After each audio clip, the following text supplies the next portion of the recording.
Are you still working on something over there? I think we're set. You're good to go? Yep. All right, good morning, everybody. This is the December 14th, 2022 morning session of the Portland City Council. Good morning, Keelan. Please call the roll. Good morning. Maps. Here. Rubio. Here. Ryan. Hardesty. Here. Wheeler. Here.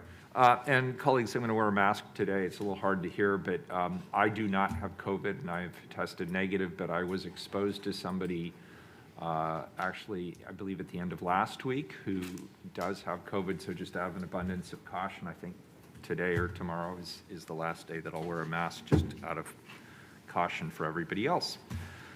We'll now hear from legal counsel on the rules of order and decorum. Good morning, everyone. Good morning, Mayor and Council. Welcome to the Portland City Council. City Council is holding hybrid public meetings with in-person attendance in addition to electronic attendance. If you wish to testify before Council in person or virtually, you must sign up in advance by visiting the Council agenda on the Council Clerk's webpage at www.portland.gov/council/agenda. You may sign up for communications briefly to speak about any subject. You may also sign up for public testimony on resolutions, reports, or first readings of ordinances. Written testimony may be submitted at cctestimony@portlandoregon.gov. Your testimony should address the matter being considered at the time.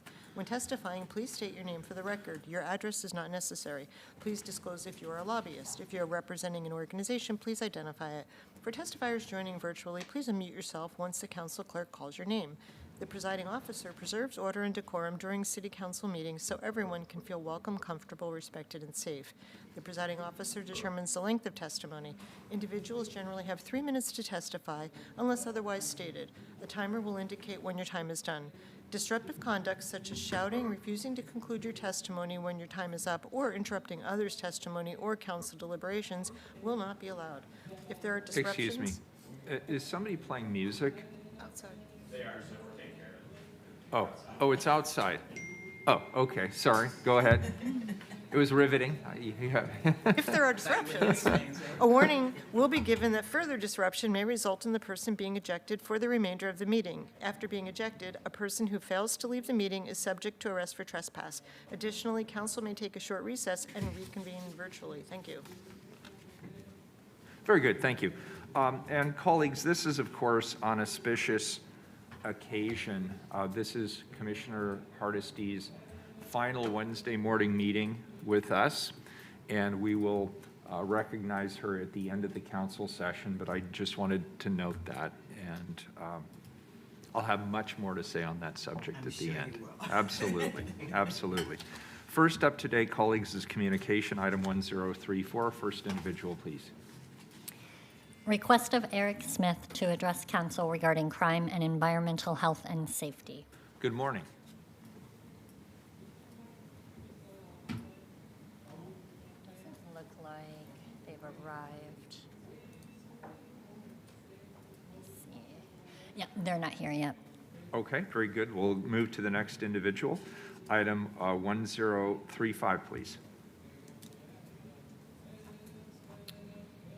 Request of Autumn West to address council regarding sidewalks, public access, and the Americans with Disabilities Act. I don't think they've arrived yet either. All right, very good. Next individual, 1036, please. Request of Reagan Van Sice to address council regarding crime and houselessness.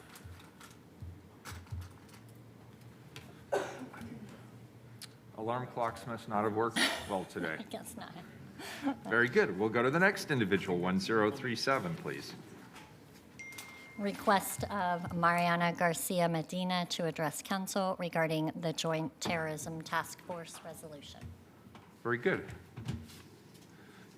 Good morning. This is Jessica Maravilla. I will be providing testimony on behalf of Mariana Garcia. Very good. Thank you. Awesome. Good morning, Mayor Wheeler and Commissioners. Thank you for the opportunity to provide testimony on behalf of the American Civil Liberties of Oregon and in coordination with several other organizations involved in the community campaign. I am here to testify on the FBI's Joint Terrorism Task Force resolution and to request amendments regarding the report. For the record, my name is Jessica Maravilla, and I am the Policy Director for the ACLU of Oregon. The FBI has a long history of civil rights abuses, including surveillance of lawful First Amendment activity. They have surveilled and interrogated peaceful political activists and protesters, inappropriately justifying those actions by characterizing lawful public protests as potential domestic terrorism. Time and time again, the FBI has used invasive and unconstitutional surveillance tactics in the name of national security that disproportionately target vulnerable and marginalized communities, including people of color, immigrants, labor organizers, political protesters, and others. An active Joint Terrorism Task Force in Portland continues to be a risk in our community and strongly lack transparency and accountability, while also putting the Portland Police Bureau in potential conflict with ORS 181A250, a law that prevents the Portland Police Bureau from collecting or maintaining information about political, religious, or social views and the associations or activities of individuals as a way to protect civil liberties and privacy of Oregonians. The FBI does not operate under this law or under any comparable law or policy, and the PPB officers working with the Joint Terrorism Task Force may be engaged in actions that are prohibited by ORS 181A250. The Joint Terrorism Task Force report due in January is an imperative piece of the 2019 resolution to ensure that there is transparency and public access to a comprehensive report on the Joint Terrorism Task Force work in Portland and its collaboration with the PPB. In the past, the report has been far from comprehensive, strongly lacking necessary details about the cases referred to the FBI. Last year, the report was sent back to the PPB for revision to include essential information and to remove problematic commentary. To prevent delays, ensure a detailed report and transparency, we ask that the council amend the resolution to ensure that next year's report includes comprehensive information regarding the cases from the PPB sent to the FBI and demographic information of those involved and outcomes of the cases. We also ask that the resolution include public testimony when reports are presented to continue an open dialogue with Portlanders. To the extent that the PPB continues to have engagement with the JTTF, it is critical for the city to create a meaningful oversight and transparency. To do this, the city needs to continue to require the PPB provide consistent and timely reports with meaningful information about its activities with JTTF. However, the most direct way to prevent civil rights abuses and potential state law violations is for the city of Portland to prohibit Portland Police Bureau from participating with the Joint Terrorism Task Force. Thank you for your time today. Thank you. Appreciate your testimony. We're a little ahead of schedule here. Did any of the individuals who wanted to join us for communications show up? I just want to double check. Reagan Van Sice was scheduled to be in person. I'm sure they're here. Okay, very good. Have any items been pulled from the consent agenda? None have been pulled. Please call the roll on the consent agenda. Maps. Aye. Rubio. Aye. Ryan. Aye. Hardesty. Aye. Wheeler. Aye, the consent agenda is adopted. We'll go to the regular agenda first. Item number 1057.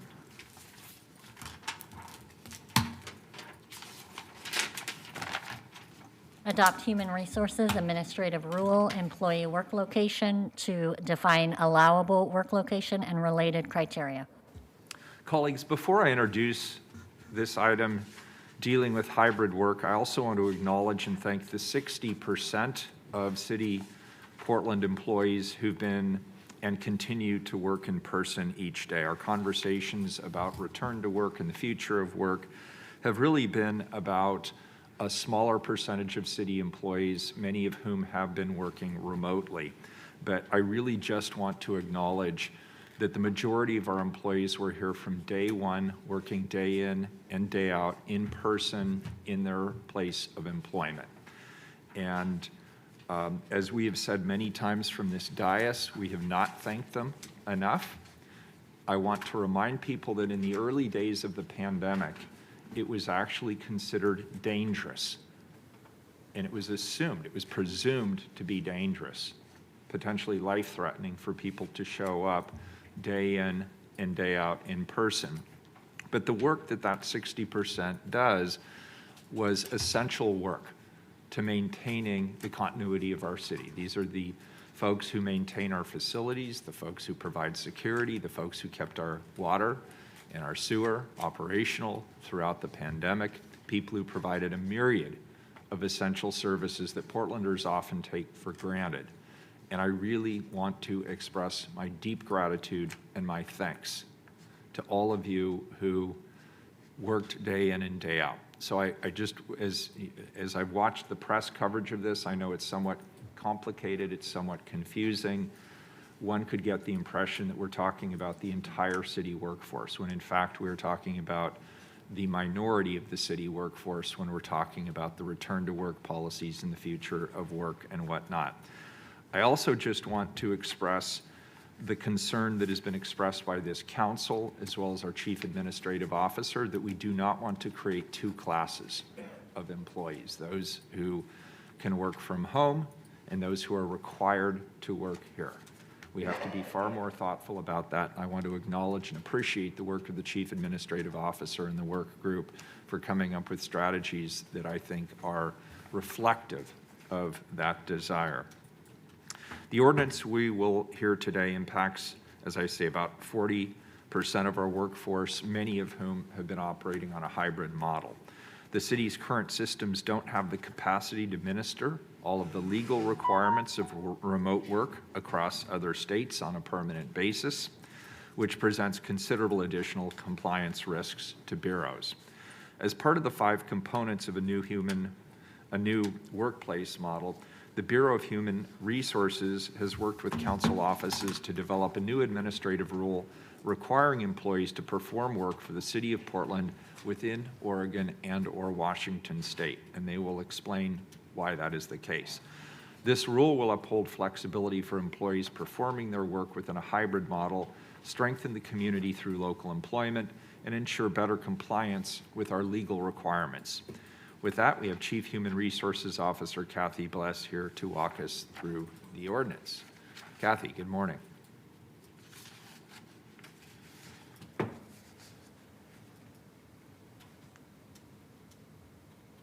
Do we have Kathy?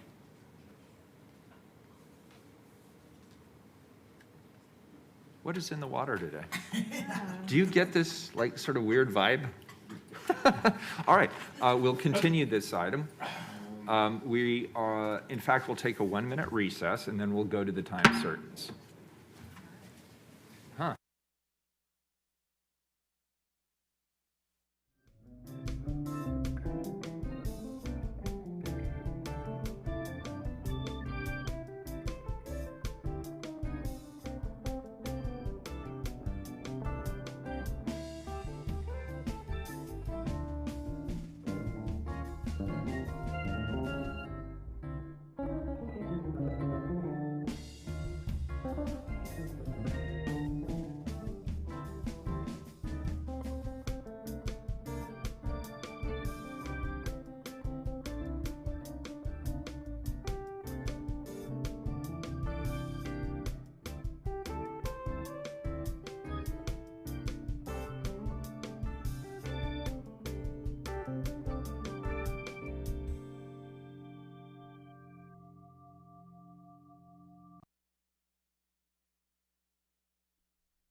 We are now going to item Recording in 1038, progress. time certain item. This is a report.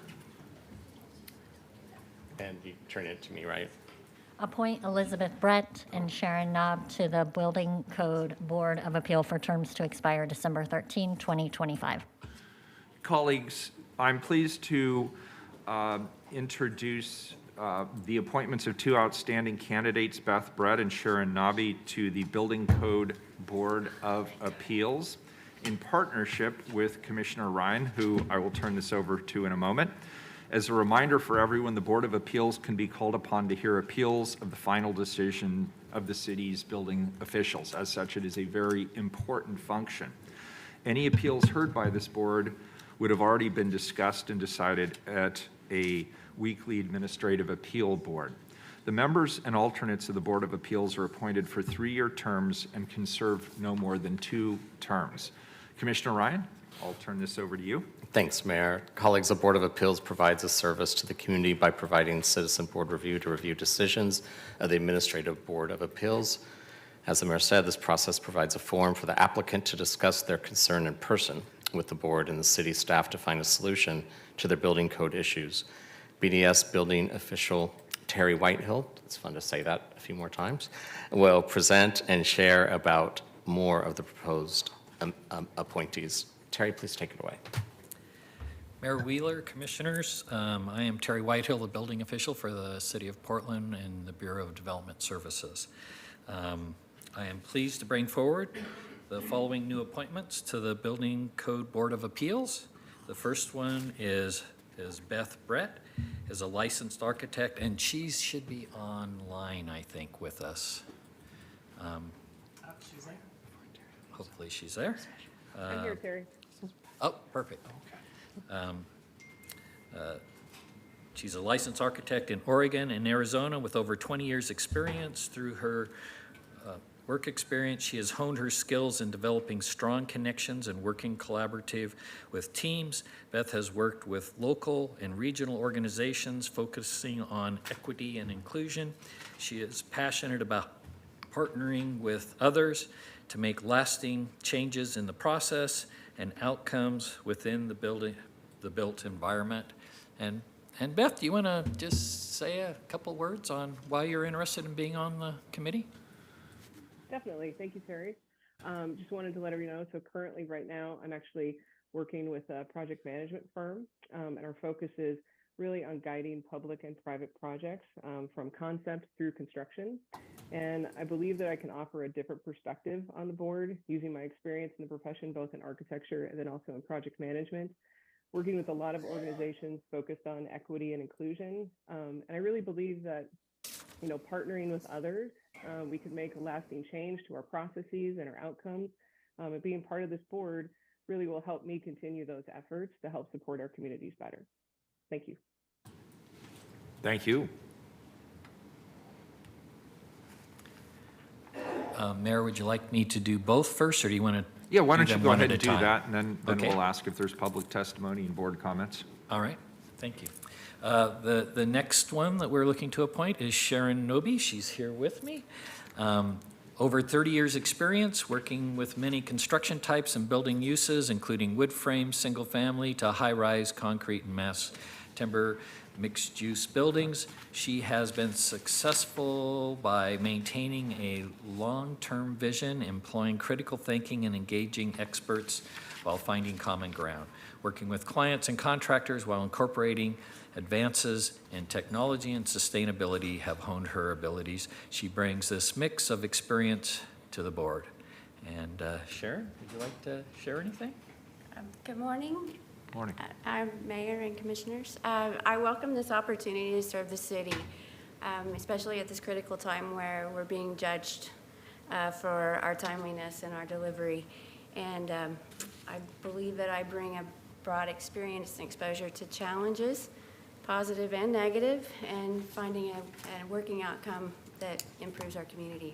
This is a great way for me to serve and support that. So thank you for the opportunity. Thank you, we appreciate it. Colleagues, any questions at this point? Do we have any public testimony on this item? We have one person signed up, Lynn Handlin. Very good. Lynn, why don't you just sit in that third chair right there? Good morning. Good morning. Good to see you, Commissioner Hardesty. Congratulations on your incredible service. My name is Lynn Handlin. I support the confirmation of both Elizabeth Brett, Beth, and Sharon Nob, or Nob, I'm not sure if I got that right. Nobby, thank you, to the Building Code Board of Appeals. I've read the blurbs on both of them, and they seem extremely qualified for the jobs, and I think it's important to include members of the community when considering issues that impact the community. Elizabeth Brett, in particular, seems to care about community, safety, and social and racial justice in regards to building code. I do not understand why the City Council does not seem to have as much concern about allowing a business that poses a grave threat to the health and safety of the community and the rivers to continue operating. On October 3rd, Dan Ryan, on behalf of the City of Portland, granted Zenith Energy a new Lux through a backroom deal with Zenith. You knew this lack of transparency was a betrayal of community trust and that there would be outrage. Zenith Energy poses huge risks to our communities, including seismic, explosive derailment, greenhouse gas emissions, cancer-causing toxins, air pollution, and especially in frontline communities. I imagine Ms. Brett would be opposed to such environmental racism. You did not even bother contacting the communities immediately surrounding the facility. Your priorities are clear, polluting industry over communities. Zenith is making some unenforceable promises that are at best problematic. They have made promises in the past and broken them. They've lied to the DEQ and others. Zenith has continued to increase its throughput of oil while simultaneously, through greenwashing, recognizing that oil contributes to the climate crisis and creates a threat to Portlanders. Dan, you said it is time to stop kicking our declarations down the road of intention and start acting with the urgency needed at this critical time. And yet you gave Zenith permission to continue bringing crude oil through our city to be stored on the banks of the river on a liquefaction zone unimpeded for at least 5 more years in violation of the comprehensive plan. This was done 2 days before Zenith lost yet again in the courts. When you denied the prior Lux, you mentioned consulting the tribes and other community members. What happened this time? The city has chosen to partner with Zenith rather than the communities who bear the burden of health and safety risks. After 5 years, there is no guarantee that Zenith will actually do what they say. Their track record indicates they will likely not. There are holes you can drive trains through in this seriously flawed agreement with Zenith. Renewable fuels blow up and spill just like fossil fuels in the event of an earthquake or derailment. This was an opportunity for the city to be the climate leaders you pretend to be for real. You failed, you caved to the usual business interests, and betrayed your community. You can fix this. You can hold a public hearing on whether Zenith's current and proposed activities are consistent with the comprehensive plan, spoiler, they aren't, and rescind the Lux you erroneously granted. Commissioner Ryan, we have asked for a meeting. You have not responded. We sent critical questions to the council, and we'd like responses, as well as a chance for the community to be heard. Rescind Zenith's Lux. Thank you. And you do support the appointments, I correct? do Got it. strongly Okay. support the 2 candidates, and congratulations to them in advance. Great. Thank you all for being here. We appreciate it. The path. Does that, folks, I've got the gavel, and, okay, we'll take a recess. Take a 5-minute. Recording stopped.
Very good. Before I ask for a motion, Commissioner Ryan, did you have one more item related to this that you'd like to bring? Yes, it's absolutely related, because who we have in front of us today, Terry Whitehill, is coming upon their retirement. And we had a wonderful celebration yesterday afternoon, actually, with a lot of people in attendance, most I've seen at BDS since I've been on the council in person.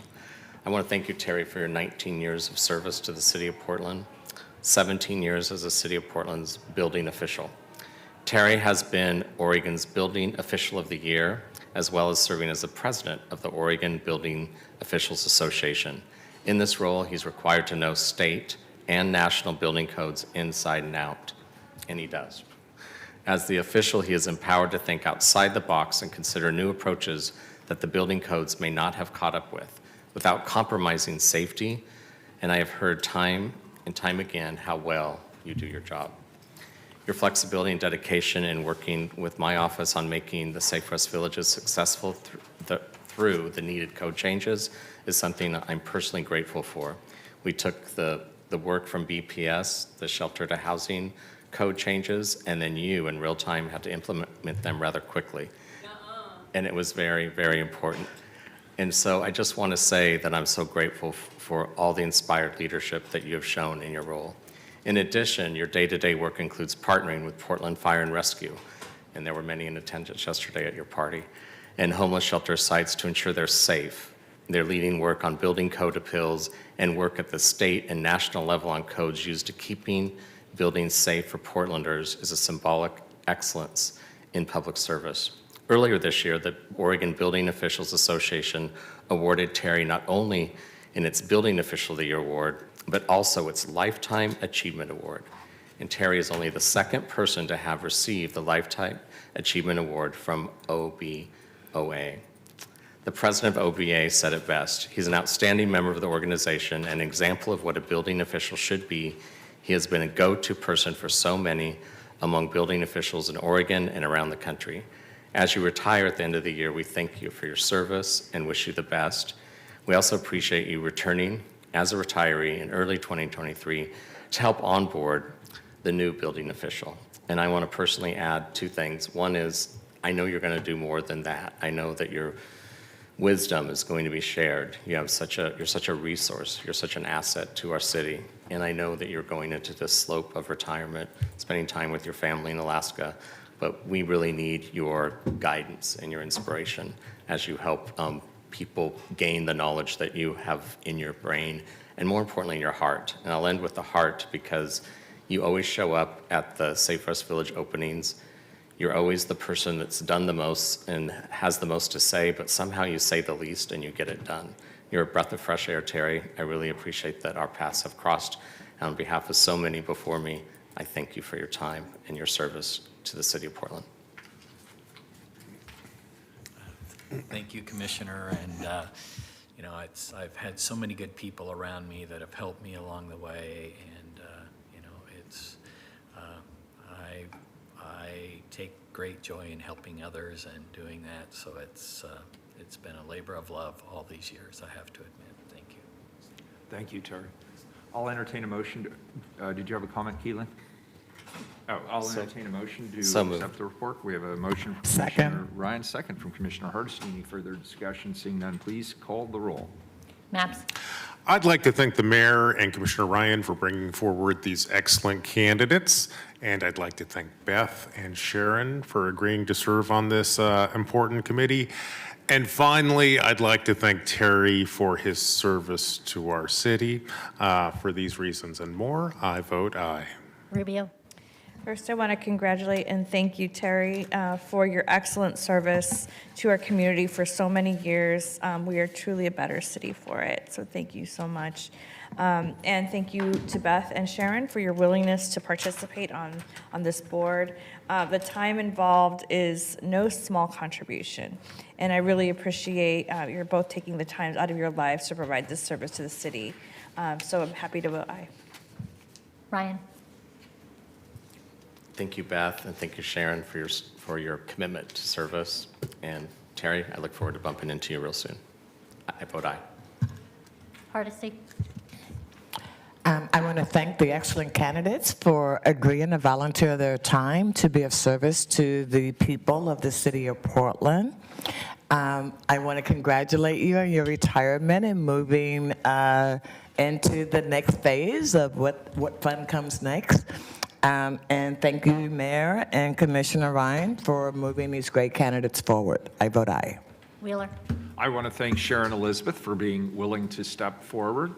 I really appreciate your leadership thus far in the community and also being willing to take the time and the energy away from other activities that you could potentially participate in to help the people of this city, I think is fantastic, and I'm greatly appreciative.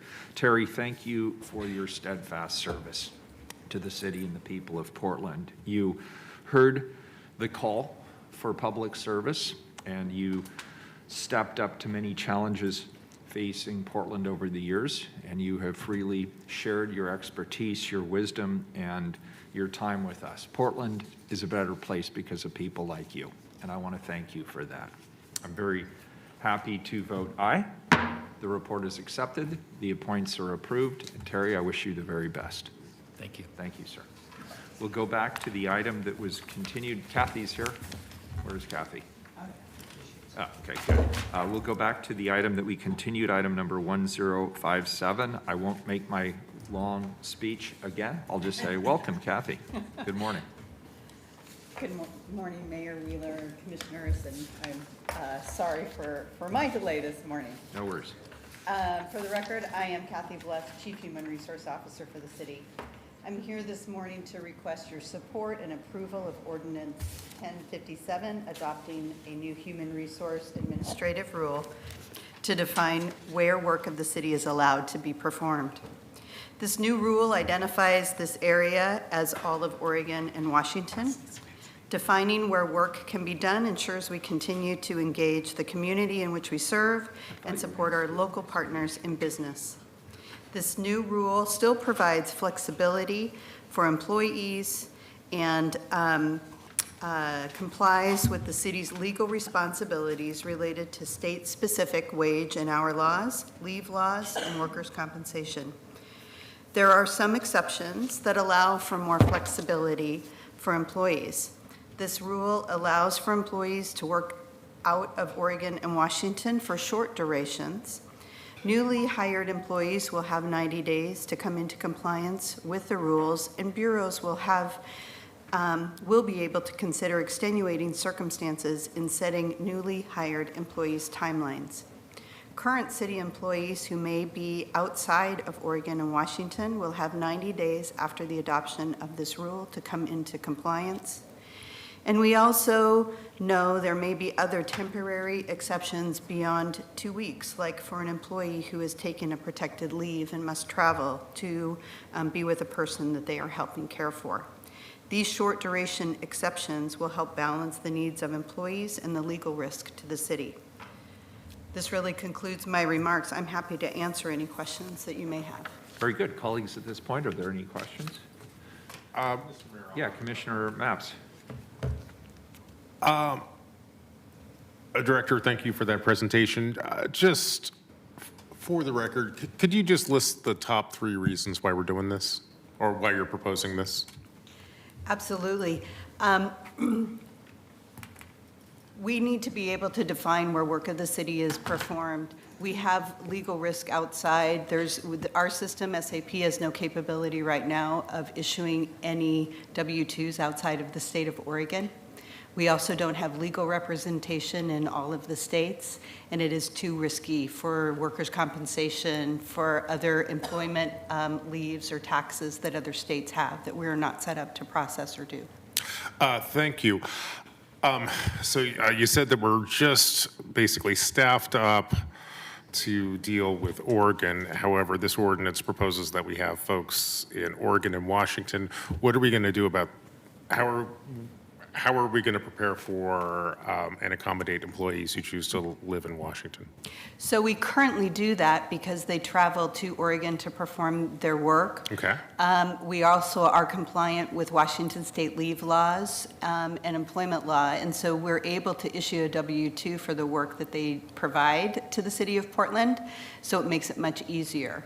The leave laws that are in Washington, we already have all of the legal requirements worked out between Oregon and Washington for that, so it makes it an easier choice for us to provide that option. Great, thank you. And could you flesh out the exemption? How does the exemption process work? Absolutely. And it's really a bureau process. There will be a form that all employees would be using together within their bureau. So when someone chooses to go visit family, but they still have some projects that they would like to work on, it allows them to be able to balance the opportunity to travel and be someplace else and still work on behalf of the city for short durations. What we have in the rule is 2 weeks at a time, up to 6 weeks per year. Okay, thank you. And can you remind me again how long, or could you, I don't think I heard this in the presentation. Could you tell us when this ordinance would go into effect and how long and could you remind us how long employees have to get back into Oregon or the Pacific Northwest? Absolutely. And so this is just on the regular agenda, so it has a second reading. My understanding is that that will happen on January 4th, and then it would be effective early February, and then there will be 90 days. Okay, great. And the last thing, my last statement here is not a question, but it's a request to the director and maybe to the commissioner in charge of this bureau. After we get to the 90-day point, could you send a report to council letting us know how many employees chose to move back to Portland, how many, or Washington, how many chose to leave employment, and how many people got exemptions? Absolutely. So the, and currently, I think that, I mean, there's well over, less than 1% of employees that work outside of Oregon and Washington. And so absolutely, I can report back to council. Okay, thank you very much. I have no more questions. Great, thank you. Anybody else? Public testimony? No one signed up. Very good. Thank you, Kathy. This is a first reading of a non-emergency ordinance. It moves to second reading. Okay. Thank you. We'll go back to the time certain agenda. Item number 1039, please. This is an emergency ordinance. Ratify a successor collective bargaining agreement between the city and Laborers Local 483 Recreation for the terms and conditions of employment of represented employees in the Recreation Bargaining Unit. Could you also please read in item number 1040? Ratify a successor collective bargaining agreement between the city and Laborers Local 483 relating to the terms and conditions of employment of seasonal maintenance workers for 2022 through 2026. Colleagues, earlier this year, the city and local laborers 483 were able to reach tentative agreements on the seasonal maintenance worker and recreation contracts. The Bureau of Human Resources and the city are pleased to have worked on these contracts with laborers local 483 amicably and with a shared vision to respect the work of workers covered by each of these contracts. Labor Relations Coordinator Jamal Anthony is here today to provide greater context on these items. Welcome, Jamal. It's good to see you. Hello, it's great to see you all again.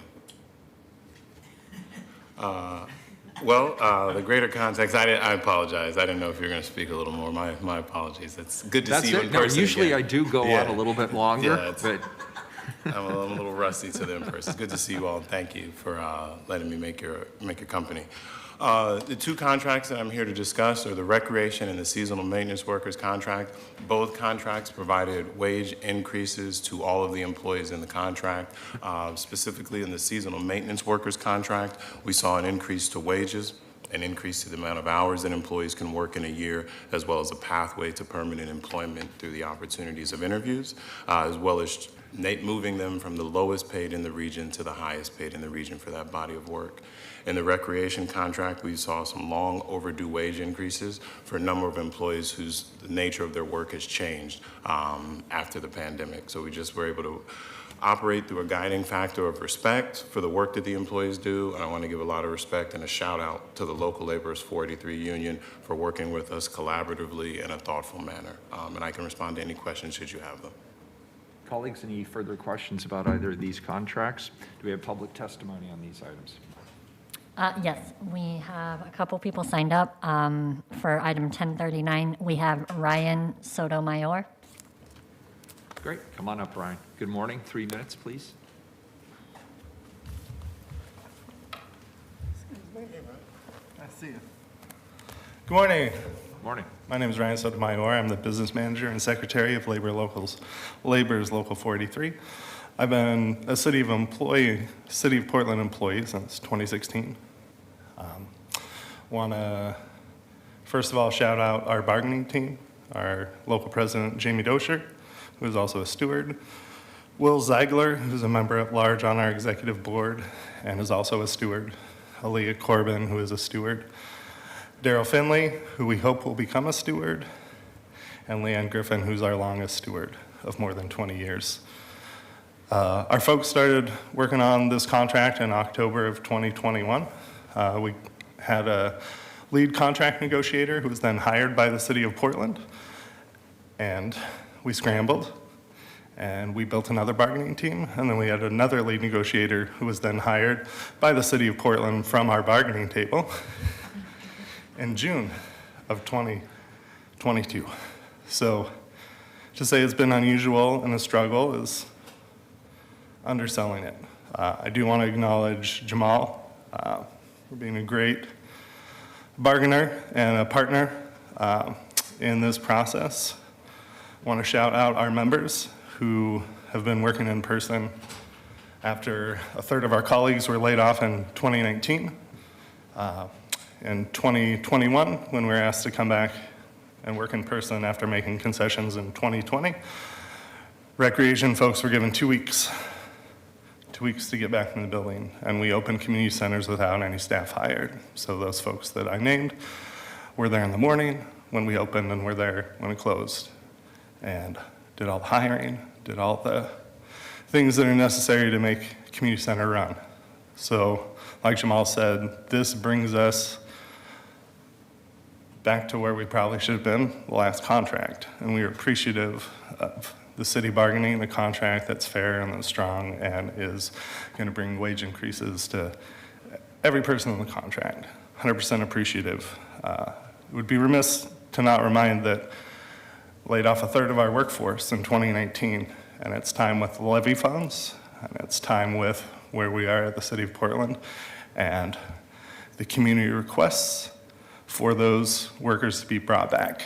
So we're hoping that this contract is a good first step, and the second step is getting 2019 numbers and reminding management that we know how to run programming at the levels that they want, and we need the staffing that we had in 2019, and that will bring a lot of good people back. Really appreciate your time. Joanne, sad to see you go. You've been a real one. Really appreciate how your door has always been open to the laborers. We supported you in your first election, and we can't wait to see what's next. Commissioners, Mayor, appreciate your time. And again, Jamal, thanks for being a great partner. Thank you. And I want to acknowledge your leadership on this, and I thank you. And this has been a challenging time. And what's been reflected back to me from Jamal and the rest of the team is the productivity of the conversations, the frankness, the directness, and the respect that was shared on both sides of the table. And I want to acknowledge you in particular for your leadership, and thank you. Appreciate it. Commissioner Hardesty. Thank you, Mayor. And I just wanted to say, I want to give a shout out to your commissioner in charge. The leadership comes from the top, and your commissioner in charge was fighting for the workers under her portfolio. So I did not want to miss the opportunity to say thank you, Commissioner Rubio, for your strong leadership to make this happen. This was as hard as it was. It's probably one of the easier contracts that we've actually moved to forward in the last year, and it's because of leadership. Thank you. Thank you. Next up, we have Jamie Dosher. Welcome, Jamie.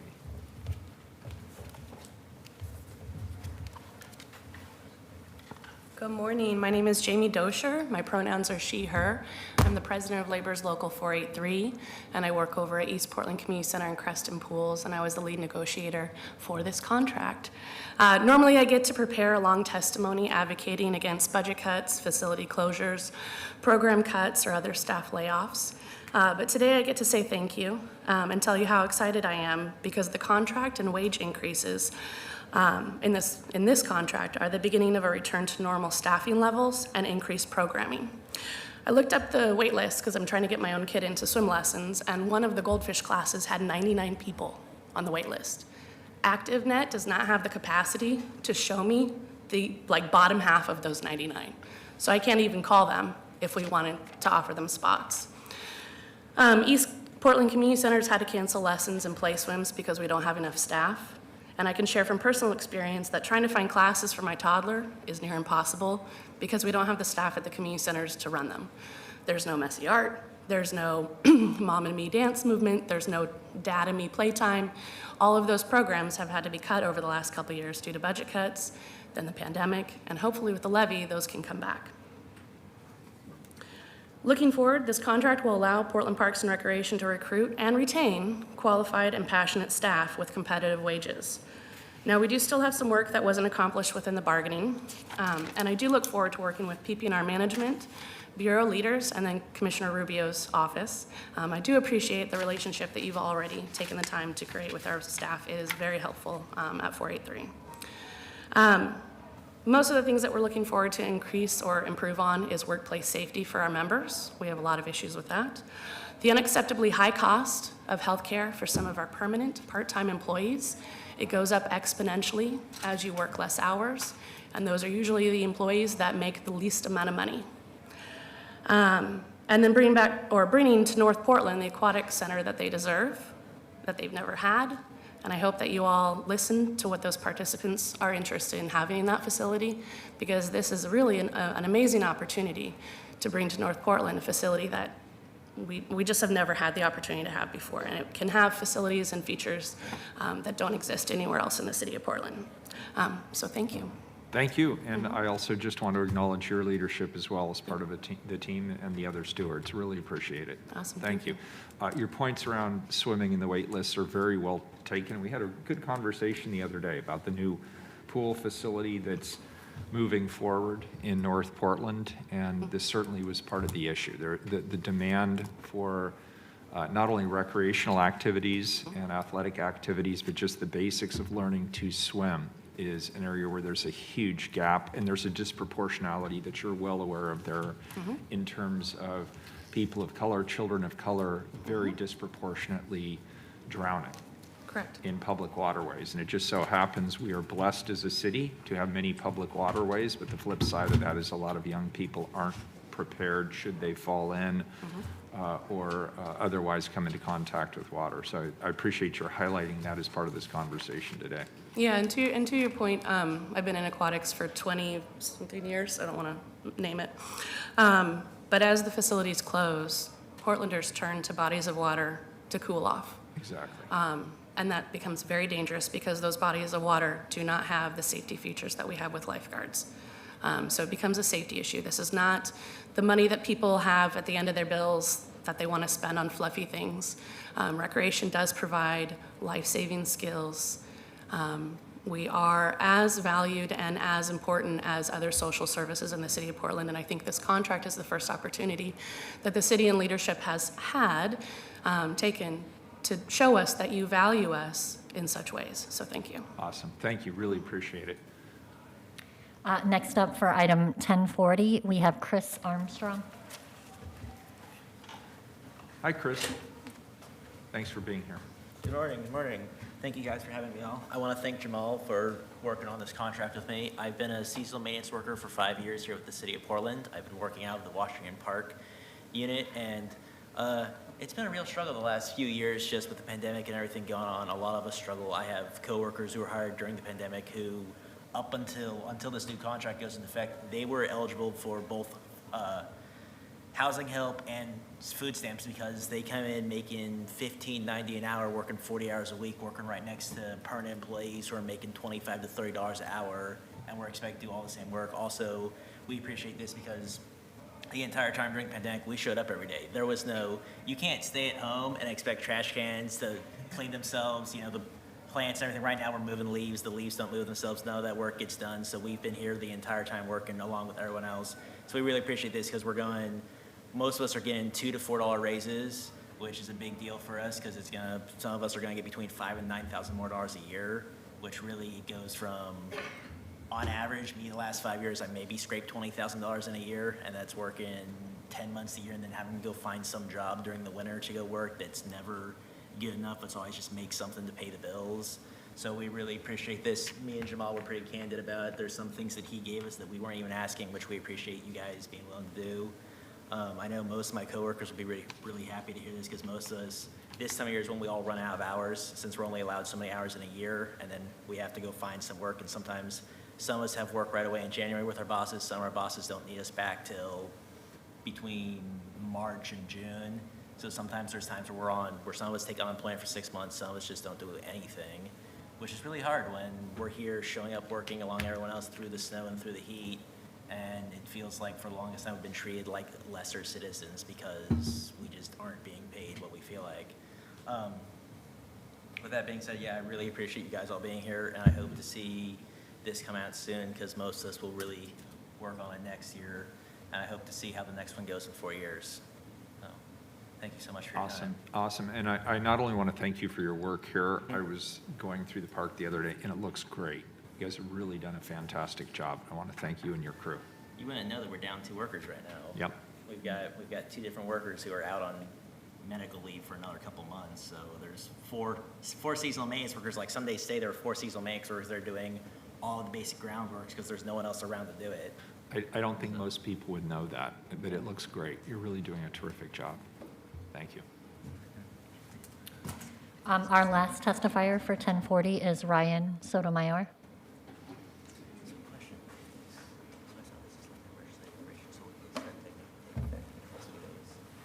Mayor, Commissioners, hello again. Appreciate your time. I do want to shout out Chris Armstrong and Sonny Kairos and Ben Nelson from our District Council for being our bargaining team, for bringing this in, to Jamal and his team. We really appreciate the steps that this contract is going to bring to our seasonal maintenance workers. It's a great first step, and we look forward to partnering with Commissioner Rubio's office, particularly in working on pathways of permanent and full-time employment for our seasonal maintenance workers, because they are the folks that become the park technicians, the utility workers, and the other folks that keep our city running. And as you know, like you said, Mayor Wheeler, when you go out to a park, if it's clean, it's because a person has been there. And our folks and the seasonal maintenance worker team have been in the parks. And as you know, the parks are also a crisis center, whether it's official or not, where houseless individuals and folks that are on any of the spectrum seeking recreation in a park go. And these are the folks that make sure that restrooms are clean, that make sure that equipment is maintained, that the wood chips are on the ground so when kids fall off a play structure, they don't hurt themselves. So we appreciate the work that they do to our community and for our community, and just couldn't be prouder of this team. And again, want to shout out Jamal and his team as well for being great partners on this contract. We're having a struggle in the PCL contract. As you all know, we're going into our second mediation. And so just want to offer that we got 2 contracts across the table successfully, and really hopeful that we get the third. Want to shout out again our labor partners that are working on us on that contract. And again, just want to shout out our team for working through the pandemic and working through a pandemic that continues to make sure that our parks are a safe and a healthy place for our communities. So again, thank you for your time. Thank you. Appreciate it. That completes testimony. Very good. Colleagues, any further discussion? Mayor, could I just add one Yeah, last Jamal, of comment? course. And again, not to add on to your time, I just wanted to take a moment and just highlight that the job that I perform for the city has been to negotiate contracts, and the city provides me with all the tools and resources to do that. But I want to highlight the work that Chris Armstrong as well as Jamie Dosher have done, because the positions that they do for the city are entirely different. And to be engaged in the negotiation process as intensely and as respectfully as they were is in complete in addition to the other duties that they've done. And they've done so respectfully, civilly, and they've been absolutely amazing in how we negotiated with them. And I want to take a moment. They've been kind of shouting me out. I do want to take a moment. Hey, Commissioner Hardesty. I want to take a moment to shout out Chris Armstrong for the wonderful job that he did, as well as Jamie Dosher for the remarkable job that they did as employees of the city who are also advocating for their peers and fellow members and being here present today. So I just wanted to take a moment to shout them out. Yeah. Jamal, could I ask you a question on that point? And again, I really appreciate the amicable posture that was taken during these negotiations, and it seemed to lead to a win-win. That's not always the case. We've had some really, more teeth gritting at the dais than we've had with this contract. What lessons do you take from this that we could use in bargaining with other collective bargaining units of the city? That's a spectacular question in this forum. What I would lean into is I want to again give credit to having time to bake this contract helped significantly. I was assigned to the Bureau for the last 5 years. I was able to build relationships, able to build rapport and trust. But honestly, what it came down to is just getting the honest buy-in from Commissioner Rubio, from you all as well, having the focus. Things that we learned from previous negotiations helped allow us to we learned. We learned how we did things in 2020, and then we applied those lessons through this bargaining process, and we actively listened to the needs of the managers. The managers, the frontline employees that oversee this work gave us some earnest feedback. Craig V. out in Recreation, Jamie Sandness, if you guys are watching, spectacular managers that were able to realistically convey the items and the issues that the members were bringing up and saying, those are real concerns. When Chris is saying these wages aren't cutting it, and we're checking with managers, and the managers are actively saying these wages are not cutting it. Everyone on the planet is going to say, give me more money if given the opportunity. Right. But the managers echoing that, Commissioner Rubio early and often saying we need to do what's right for these employees, that made it hot knife through butter to have the negotiations when both parties were telling me the exact same thing. All I had to do was just write it up and do some market analysis. So it was, in over 10 years of negotiating contracts, the recreation and the seasonal maintenance worker contracts were my most convenient method of doing it. And it wasn't just me, it was just a multitude of factors that contributed to it. Great. And could I ask you the same question, or anybody from your team? You want to go first, Ryan, or want me to go? No, you go first. So I would say probably for us, this was my first time negotiating contract. I had previously had a coworker who had negotiated the last couple of contracts with seasonal maintenance worker, so I'd learned a lot from him. I'd been around him when he negotiated the last one. And most of it was just like the candor between me and Jamal when we're talking. Like there were times where we might have rode him a little rough when we were talking just because a coworker who's no longer here, Sonny Karos, also helped with us. And he was pretty frustrated. I mean, this was the lowest paying job he'd ever worked in his life. The guy lives up in the hills. He has a house that's probably worth, $500,000. He's got a mortgage to pay. And the reality is like making, less than $2,000 a month, you can't pay a mortgage, especially with the fact his wife had just lost her job and wasn't paying anything. So it was really, I think the best parts were just candor, and Jamal was real honest about things. So I was like, look, here's as far as I can go. Can't go any farther. Maybe in 4 years we can discuss this again.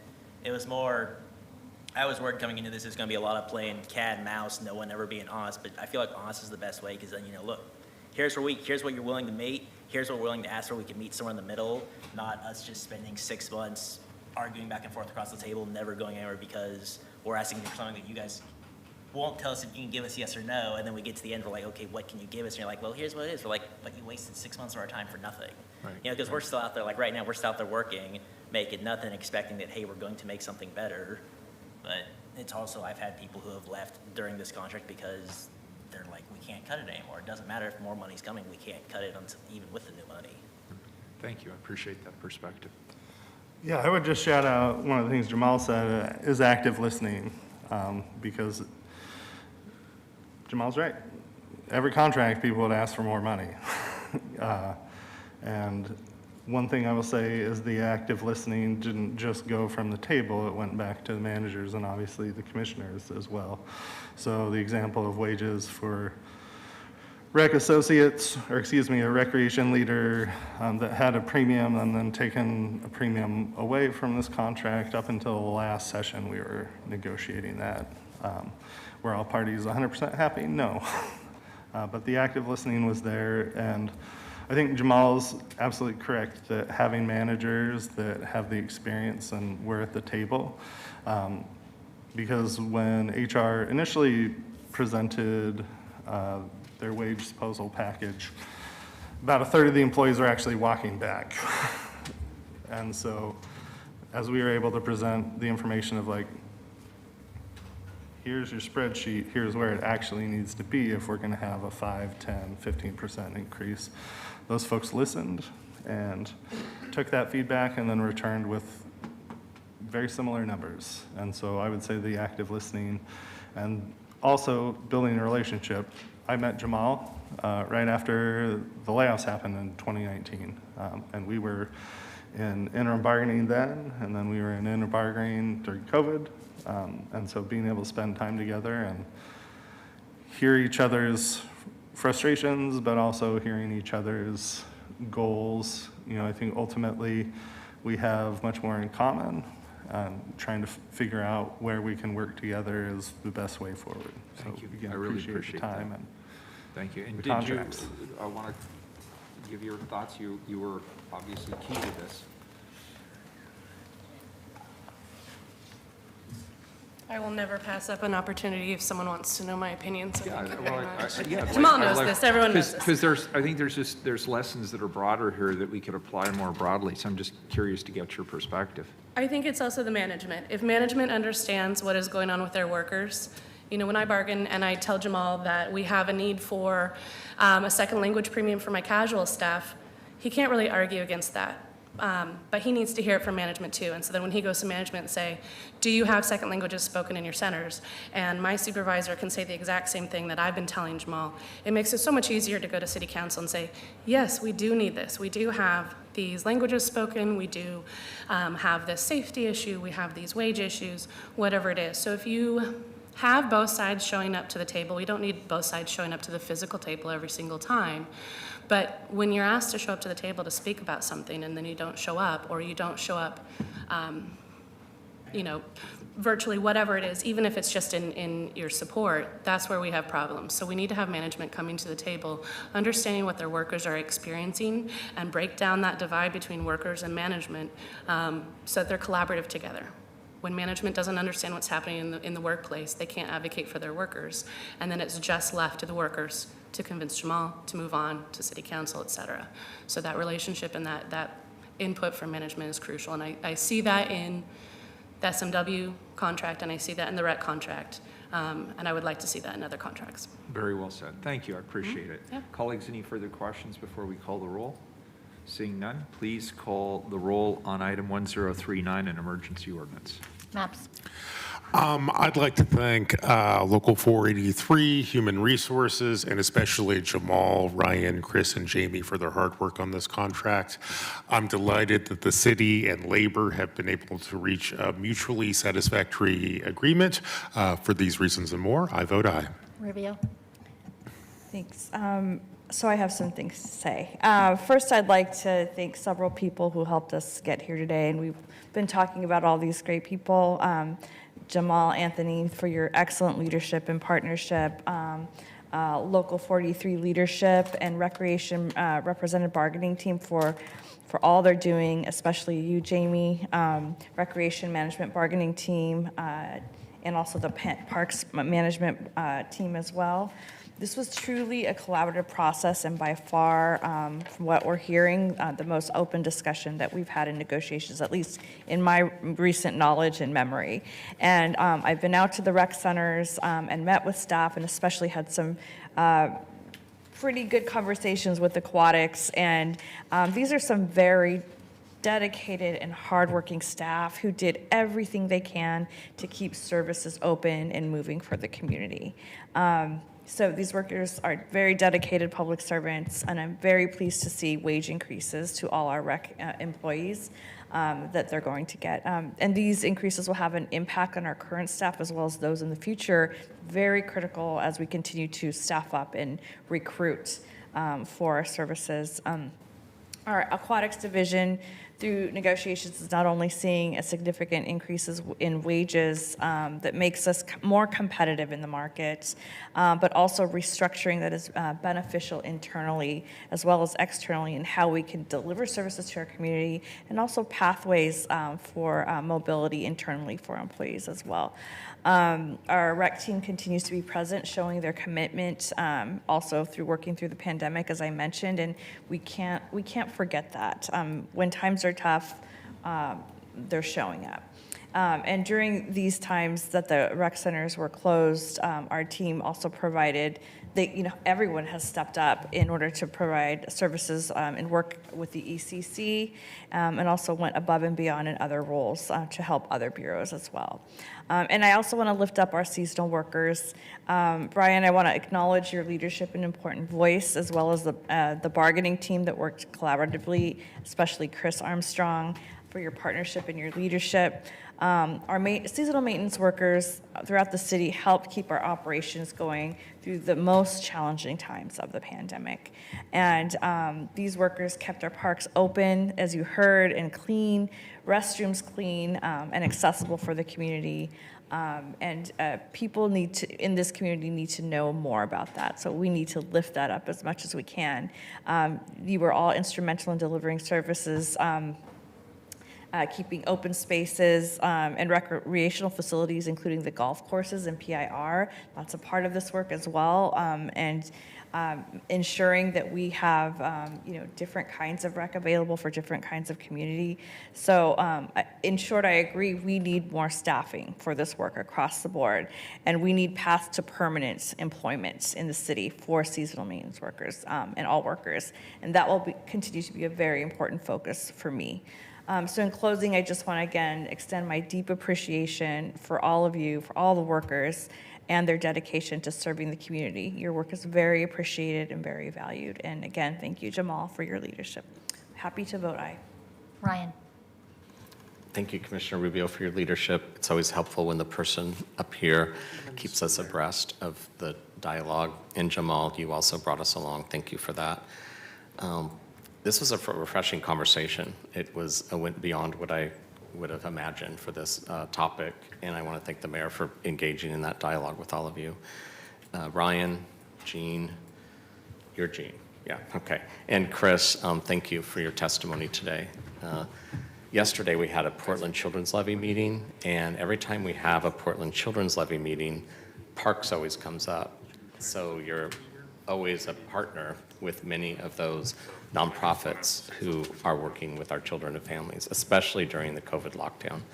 And so I wanted to acknowledge that in this space. I also want to acknowledge that I speak for many who sought refuge especially during the lockdown. If it wasn't for the parks in our neighborhood, I think the mental health crisis, I know, would be much, much worse in our city.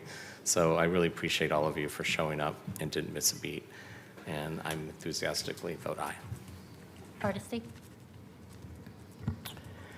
I want to start with Jamal.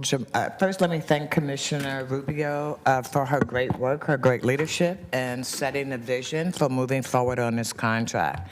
But I want to start with Jamal. Jamal, normally I'm excited when people get promoted. And my heart was a bit crushed when I found out that you were promoted, and we would not have the opportunity to work together on the Portland, fire and rescue contract that is coming up. And it's going to be hard, and it's going to be really tough. The mayor asked what made this different. Jamal, you are a real person, and when you talk to anybody, you talk to them as if they are also real people. You take the time to build the relationship to ensure that you're not talking past each other, but you're actually understanding the values under which people are having that conversation. So I've gotten over the fact that you were promoted. I want to congratulate you on your promotion. You're worthy, you're deserving of it. But I have to tell you, when I first heard about it, I was like, no, don't do that, no. Can't you wait a year? So that's you, Jamal. Laborers Local 483, you have been solid community partners with the city for a long, long, long time. Even when the city didn't acknowledge you as the incredible, hardworking workforce that we have, you didn't go away. You didn't get mad and go home and say, I'll show you. You've continued to show up, do the work, and do it excellent. There is no bigger honor for me than supporting this contract, knowing that you will start being on the path to having a living wage employment for the city that I know you love. I'm happy to vote aye. Wheeler. I'll obviously echo my colleague's sentiment. This is about respect. And I think some of our negotiations, whether it's intentional or not, can lead people to believe they are not being respected, that they're not being heard, that their needs are not being acknowledged, and that they are ultimately not respected as employees of the city of Portland. And what we've heard today is really a roadmap for mutual respect. And I think it's extraordinary to sit here today and hear both bargaining teams talk about, in other words, respect. And I'd like to continue to follow up on this and talk about what are the broader lessons here that we can apply. I really appreciate everybody's work on this. So Laborers 483, Jamal, thank you and your team. Kathy, sitting in the back, you have something to do with this too, I believe. Thank you, Commissioner Rubio, and your team as well. I'm very happy to vote aye. The ordinance is adopted. Item number, it's not quite, wait, not yet, 1040, please. Also an emergency ordinance. Call the roll, please. Maps. Aye. Rubio. Aye. Ryan. Aye. Hardesty. Aye. Wheeler. Aye. Now you can cheer. The ordinance is adopted.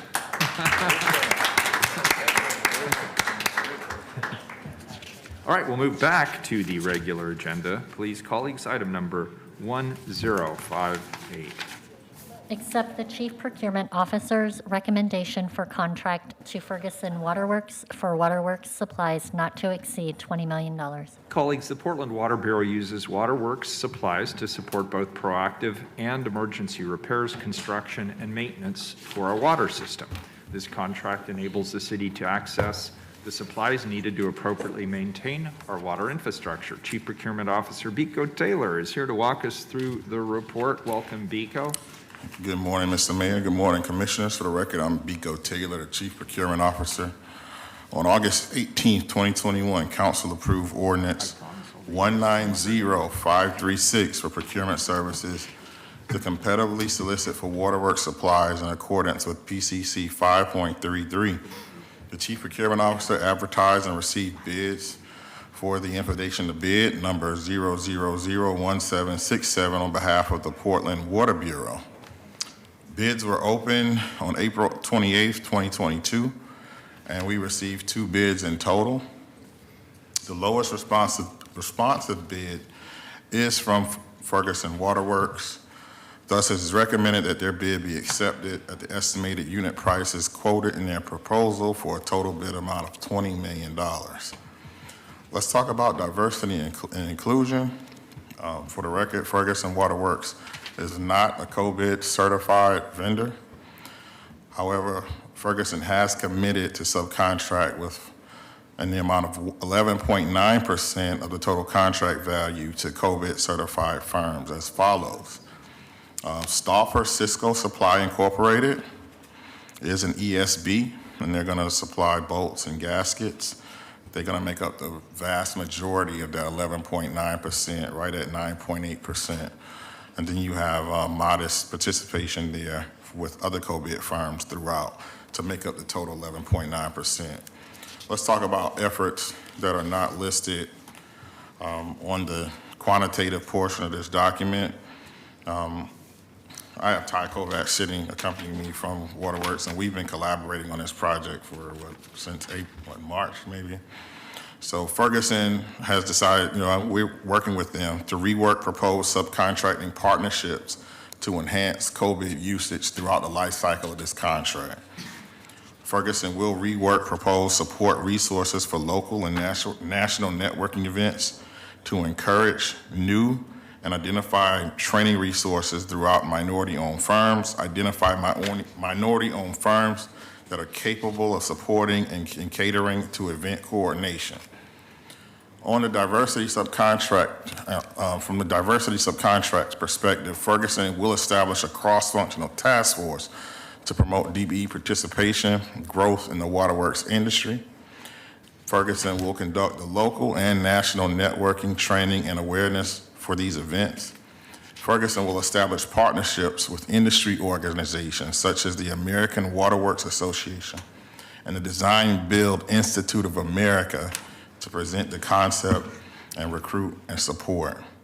Also, Ferguson will engage with Ferguson's business diversity leadership to further develop minority subcontracting initiatives across the enterprise via the Distribution Alliance program.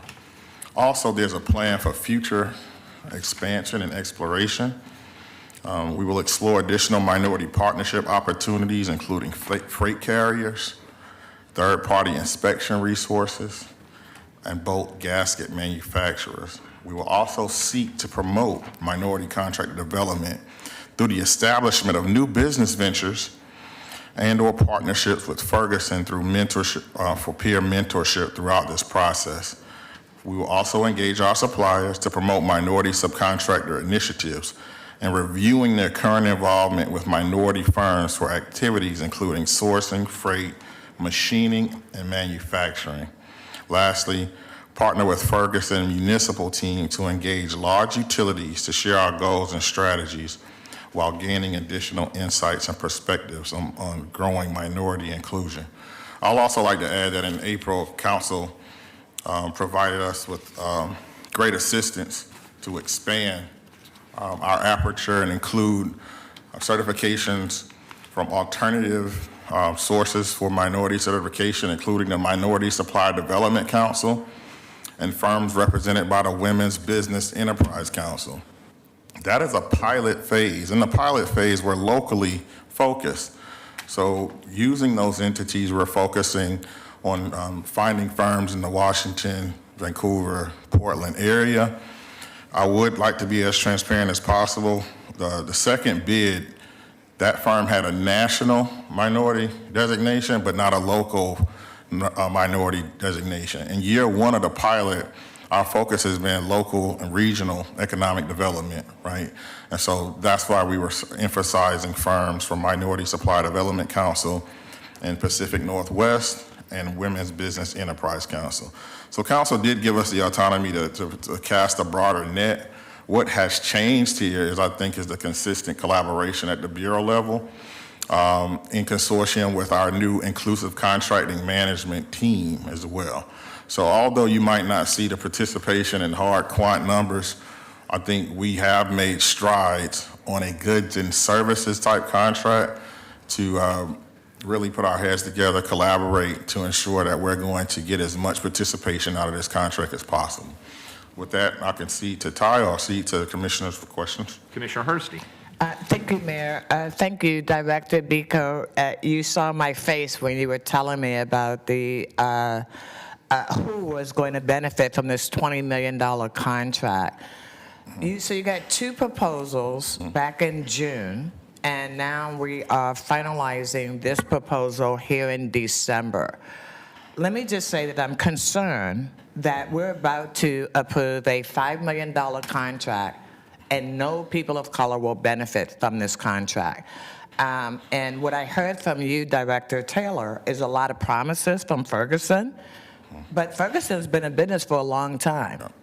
And I don't understand why we are accepting promises in this and why we're committing to 5 years on a promise. Yeah, and so, you know, I think we May cast I interject on this one? one?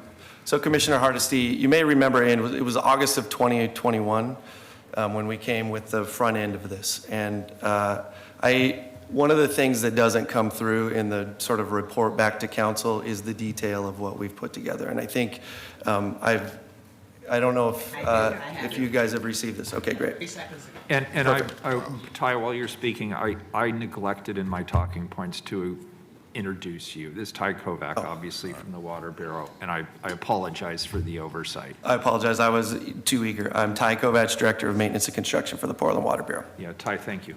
So I do think it's important to look at the document because I think it's truly unique and I think it's truly responsive to the council's refrain on the topic of minority firms participating in our contract, of thinking outside of the box and taking different approaches. The grand scheme of this is the Portland Water Bureau, we service 2,500 miles of main, 14,000 hydrants, 60,000 valves. 24 hours a day, 190,000 services. That is a big job that requires a huge amount of parts and a rolling inventory of millions of dollars of stuff that we have to be able to acquire in real time. So you have to have a provider that can store that stuff and get it to us and have a pricing and purchasing scale that impacts the market.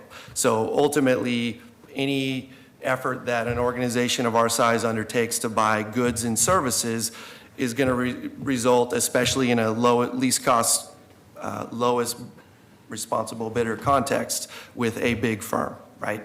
And globally, because of that, there are not a big number of minority firms out there to participate in our contract. This is being ready to go with 650 unique components that fit different material types, different types of metal, different sizes of water main and fittings and services and all of that. And that's really integral to the 4,000 jobs that our crews do to get this work done. So on the big picture, the Water Bureau has to have a dependable supply of parts to get this done. What we've chosen to do as an organization is to step outside of the typical approach of a goods and services contract, which would say, we need these parts, give us your prices, we'll choose the lowest responsible bidder prices. We have said, not only are we asking you firms to give us your lowest price for parts, we are contracting with you for the cultivation of minority firms who participate in this contract.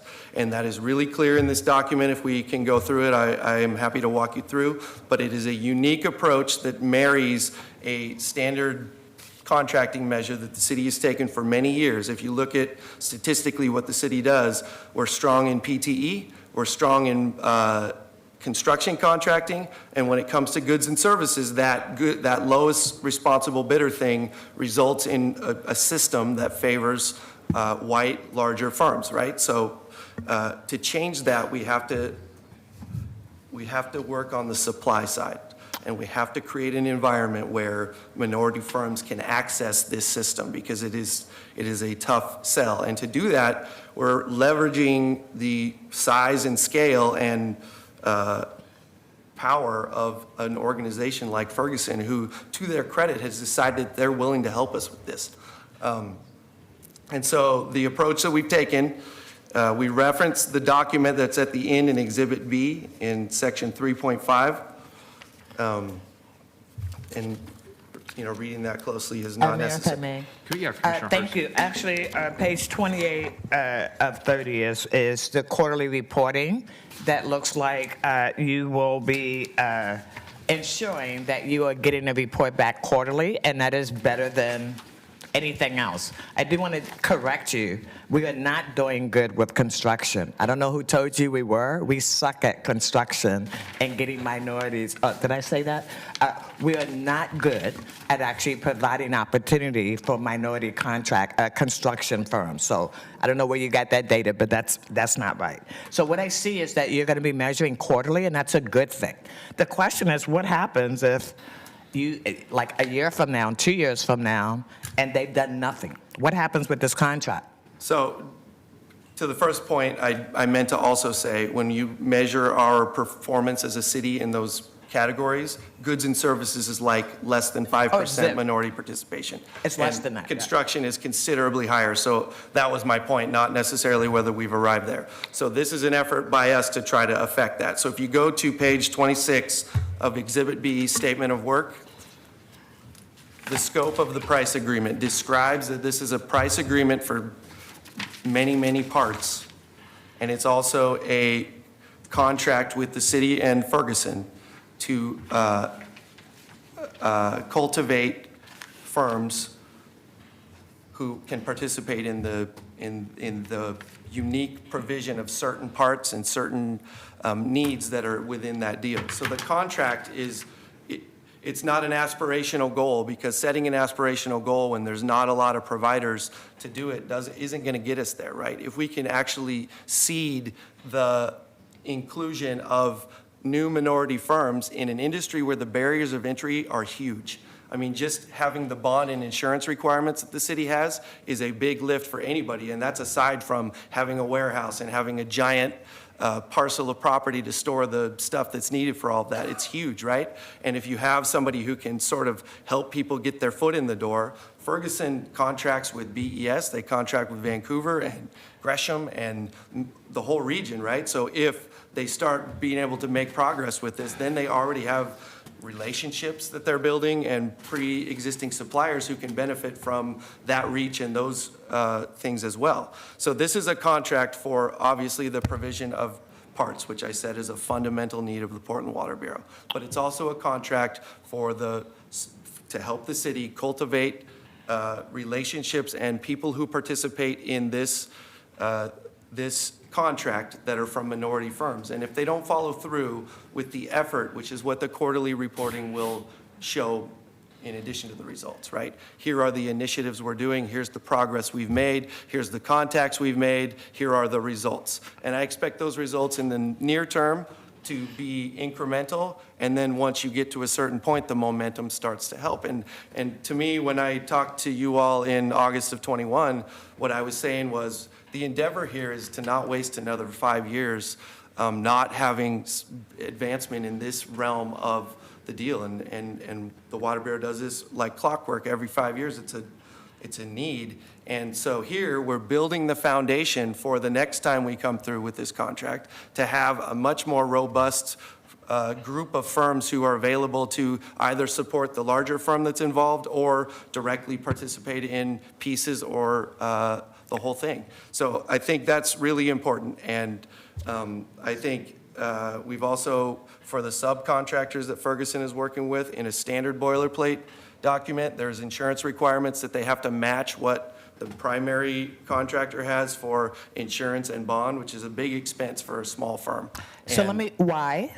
Because the city of Portland is the only one that requires subcontractors to get a bond, when normally it's the primary contract. The city of Portland is the only government in its jurisdiction that requires that. And I keep asking, why is that? So in this contract, we have allowed it to simply be that they must be insured, and it's commensurate with what their participation is in the program, which is an option that bureaus, I've come to learn in this process, have. So can I stop you? I know you are passionate about this. I know the last time we talked about this at council, you were passionate about this, as passionate as I am, I may say. But let me ask you a specific question. So on page 26, section number 3, yes, there's a focus on, I would assume, hiring and retaining minority employees for this firm. How successful have they been at diversifying their own firm? Well, that's the thing, is we're leveraging this contract to incentivize them to do so. You didn't answer my question. Currently, what is the status of their, how many women, how many minorities work in Ferguson today? Can we get you that information? Can we provide that with you at a later date? I don't have that information in front of me. Commissioner, presently, we don't have that information because we don't have a tool in our contract to extract that from them. But we've just inserted that going forward, which I think is really positive. And I think actually the inclusion in a contract about providing parts, a component that measures and tracks how they're doing with their own staff that are participating as a part of the bigger company in this, is also unique. And it was a nice concession, I think, on their part to say, yeah, we'll let you have a window into our internal operations. And it is one of the fears of the staff that we worked with was that we would get no bidders on this. And in the preliminary wind-up to this, when we had pre-meetings about what the RFP was, we had people scoff and say, that's not a business we're in, and they didn't participate in the RFP on that basis. And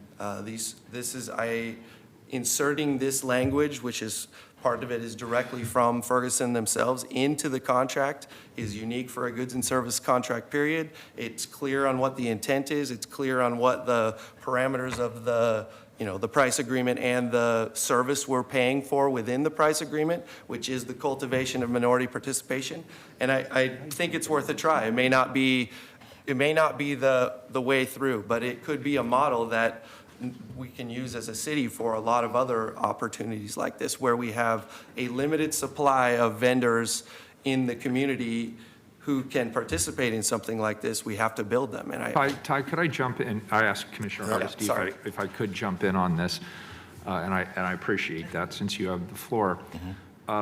We have this conversation a lot, and I hear what you're saying. I want to be very, very clear. I don't think anybody's questioning your veracity on this point, but we hear frequently that we don't have the contractors or we don't have the infrastructure in the community to be able to support these contracts. And I'm thinking about, why isn't Prosper at the table? Well, Why aren't we working in partnership with Prosper Portland on an overt, intentional strategy to develop that capacity in the community so that we have people who can bid on these contracts? Mayor, can I address that? Yeah, please. Yeah, I'd love So- to hear your perspective. I don't want to use a $20 million contract on behalf of Portland Water Bureau to save goods and services. We are using this contract to set a new precedent. It was the will of the commissioners and the mayor in April to provide us with new tools to do that. This is the first contract since you've given us those new autonomies, okay? I cannot speak for Prosper. Prosper, we partnered with industry-leading experts to provide us with availability of firms because we do not have a disparity study.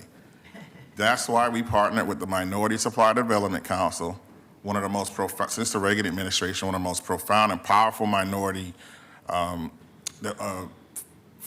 organizations that grant certifications, and the Women's Business Enterprise of Pacific Northwest, which to me is one of the most exemplary organizations in this country for granting certifications for women-owned business. Not only granting, but also vetting them in a really aggressive manner in a way that this city will never be able to do so because we're not resourced to do. We went to the most powerful entities to provide us with a source for contracts such as this. This is our first stab at it. Okay. Prosper is a partner. Prosper, they're working with us, but we're leveraging industry greats and titans to allow us to solve this problem. Director Taylor, I want to be really clear. I applaud your efforts in this contract, and I see the movement, and I see the passion, and I want to be really crystal clear about that. And it's not your job in procurement to create those partnerships. It's our job here. And so I'm the commissioner in charge of Prosper Portland. So I'm really wondering aloud why we're not combining those efforts to help support you in your efforts to be able to reflect the desire of the folks here at the dais to include more minority contractors. We're working with them. them. So it sounds like you've got a good platform We have for the future, and momentum I with want to acknowledge that. That was not intended as a criticism. Absolutely not. Yeah, And good, one thank more you. remark. You bet. If we have a disparity study and I can bring to you a document that shows the availability of firms in our region to provide contracts such as this, I can present a document to the commissioners that will help assist you in helping us set goals in the goods and services category. Right now, what is failure in goods and services? We don't have a goal as it's your will. You don't have a goal that says, Biko, I need 10%, 12%. Absent an availability study, I cannot bring you a document or a proposal that will make it your will that we achieve a certain goal in goods and services. We simply do not have goals. Okay, you made a compelling case. Do we have any public testimony on this? One more question, Mayor. Commissioner Hardesty. Actually, just one more statement. I don't think Prosper is required to actually achieve minority contracting goals. No. So that's why they need to, there needs to be, their resources, their capacity building, technical assistance needs to be combined with the structure of the contract and the negotiation of the contract. Well, and I hope I hope what ends up happening is that Prosper also seeks to do the same thing that Biko, Director Taylor is seeking to do, which is to make those opportunities available for minority firms. So thank you so much, both of you. I did not want to get you hot and bothered today. As I looked at this, I just had some very specific questions, and you both answered them, and I'm very grateful for that. And it's the last time you have to hear me detail your council presentation. Thank you both. Thank you. Thank you, Commissioner. Do we have any public testimony? We have one person signed up, D. White. Good morning, Dee. Hello, can y'all hear me? Yep, loud and clear. All right, I just want to say that last time I testified, you heard me, but when the video came out, the public testimony was barely legible or hearable. But anyway, I'll just continue. My name is Dee White, and on this current agenda item in the impact statement, I'm going to read directly from the impact statement. The contract currently in use has been instrumental in supplying parts to the Willamette River Crossing Project. The Willamette River Crossing Project will build an earthquake-resilient water line deep under the Willamette River. So the current contract with Ferguson for the past 5 years has been instrumental in supplying parts. Last week, December 7th, Willamette Week came out with an article titled "Plans for an Oft-Delayed Drinking Water Pipeline Under the Willamette Have Quietly Changed." It goes on to read, the Portland Water Bureau has worked for 12 years to add a new pipeline to carry drinking water to the west side. The budget has ballooned. Bureau officials won't say what it is, and a project that was supposed to be finished in 2022, this year, will instead return to Portland City Council in 2023 with a new price tag and a new plan. It goes on to read, the Bureau will also tell councilors a key piece of information that hasn't previously been reported, that the plan the City Council originally approved to place a new pipeline deep in the rock under the river won't work. Here's a little history from this article.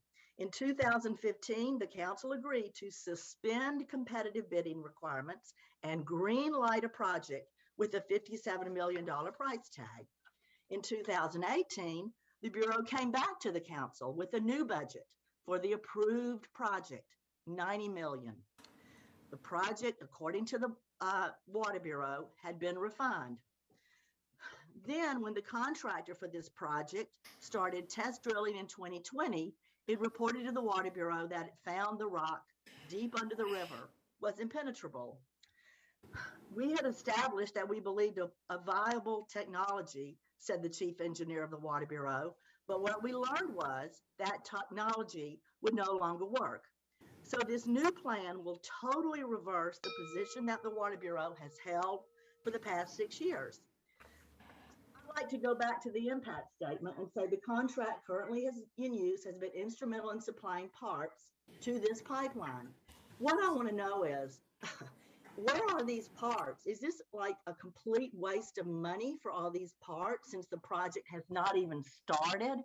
And there's no way that the public can reconcile this. And that's just the question I want to ask. Thank you. Thank you. Appreciate your public testimony. Is there any other public testimony? No. This is I'm sorry. There's no other public testimony? no I'll additional entertain a testimony. motion to accept the report. Oh, Commissioner Ryan, go ahead. Hi, Ty. What I didn't hear is, in your dialogue with the contractor, what are the consequences if they don't live up to their intentions? Well, like any breach of contract, we would, I defer to my city attorney here, but because it's a fundamental element of the contract, were they not operating in good faith in pursuit of the goals that we've stated, they would be in breach of contract, and the city would have the option to end the agreement. And I didn't get a chance to noodle with this as well as my commissioner to the right of me, but do you think there's enough detail in the contract that allows us to have that the consequences type conversation? Yes, and Did you see that as well? And I also think you want to be careful with too many details because some Yeah. of that can be limiting. One thing I didn't mention is the COVID notion. We very carefully limited how much we reference COVID and left room for, a bona fide minority firm that wants to participate, to me, is a success because COVID has its own gray areas and its own barriers implicit, and we've heard that message from you, Commissioner Hardesty. I appreciate the very dialogue, and I wanted to consistently. make sure we have this on the record as well. So I believe so. I also believe that we have an earnest partner. The quality in the RFP process when we went through the selection of their proposal over the other proposal was a landslide victory in effort and in clarity and in it was a no-brainer for the panel. So I feel really confident that we have a good partner and the opportunity to do something that I think could have a good yield and serve as a model that can help, you know, whether it's Prosper or others who are contributing to this. It's a pilot of an approach that hasn't yet been taken.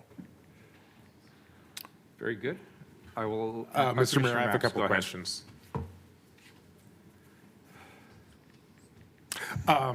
Thank you. I just have a couple of questions. First, I want to thank staff for the presentation. Just for clarity's sake, first I want to say, I think the program that you put together to increase minority participation in supplying the cities with goods and services is very innovative, and I applaud you for that. Can you remind us, if we hadn't gone this route, how would we have gone about buying these spare parts? Well, we had two options. One was to extend the current contract that we are operating under for another 5 years. Okay, does that contract make any special efforts to increase minority participation? No, it's just a simple price agreement for the procurement of parts with boilerplate language about how that all works. Okay, thank you. And there were two routes. There was one. Was there another route that we could go? The other route would be to do a new bid process where we would go with the lowest responsible bidder. Is there any special effort through low bid, is there any special effort to increase minority? Not typically, although between the beginning of our efforts on this and now, Director Taylor has pressed through for you all to start having a lot more energy put in that direction on these kind of procurements. Okay, thank you. One last question. While we have focused largely on water in the context of this contract, it's my understanding that other city bureaus can also tap into these spare parts that we will eventually buy. Is that correct?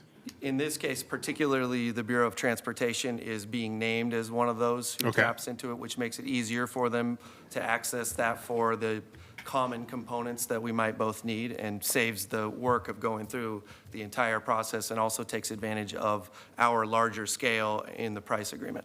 Okay, great. Thank you. I appreciate those clarifications. Thank you, Commissioner. Commissioner Rubio. I just have a quick question. I appreciate the conversation. My question's for Director Taylor. So overall, what we passed earlier in council many months ago, so this is moving us towards the direction that we're all envisioning through those changes.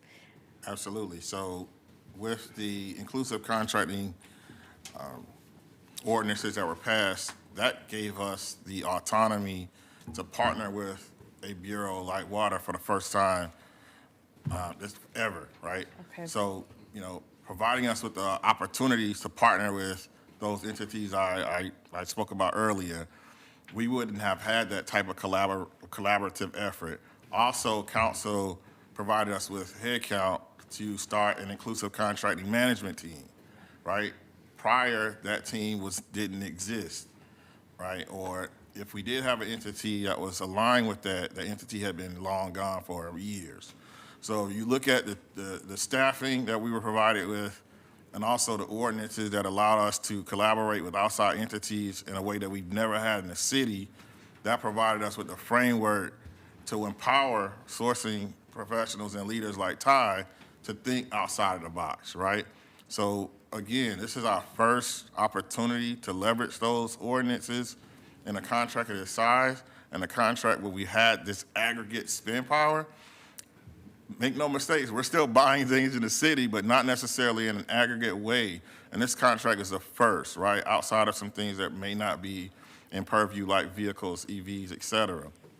So we look at this as something that in tandem with those ordinances passed in April, also with the entrepreneurship of Ty and his team, will set a precedent for future contracts where we do have aggregate, large materials of this magnitude, and hopefully with the benefit of the disparity study, more information on partners in this region that we can help leverage to grow off contracts like this.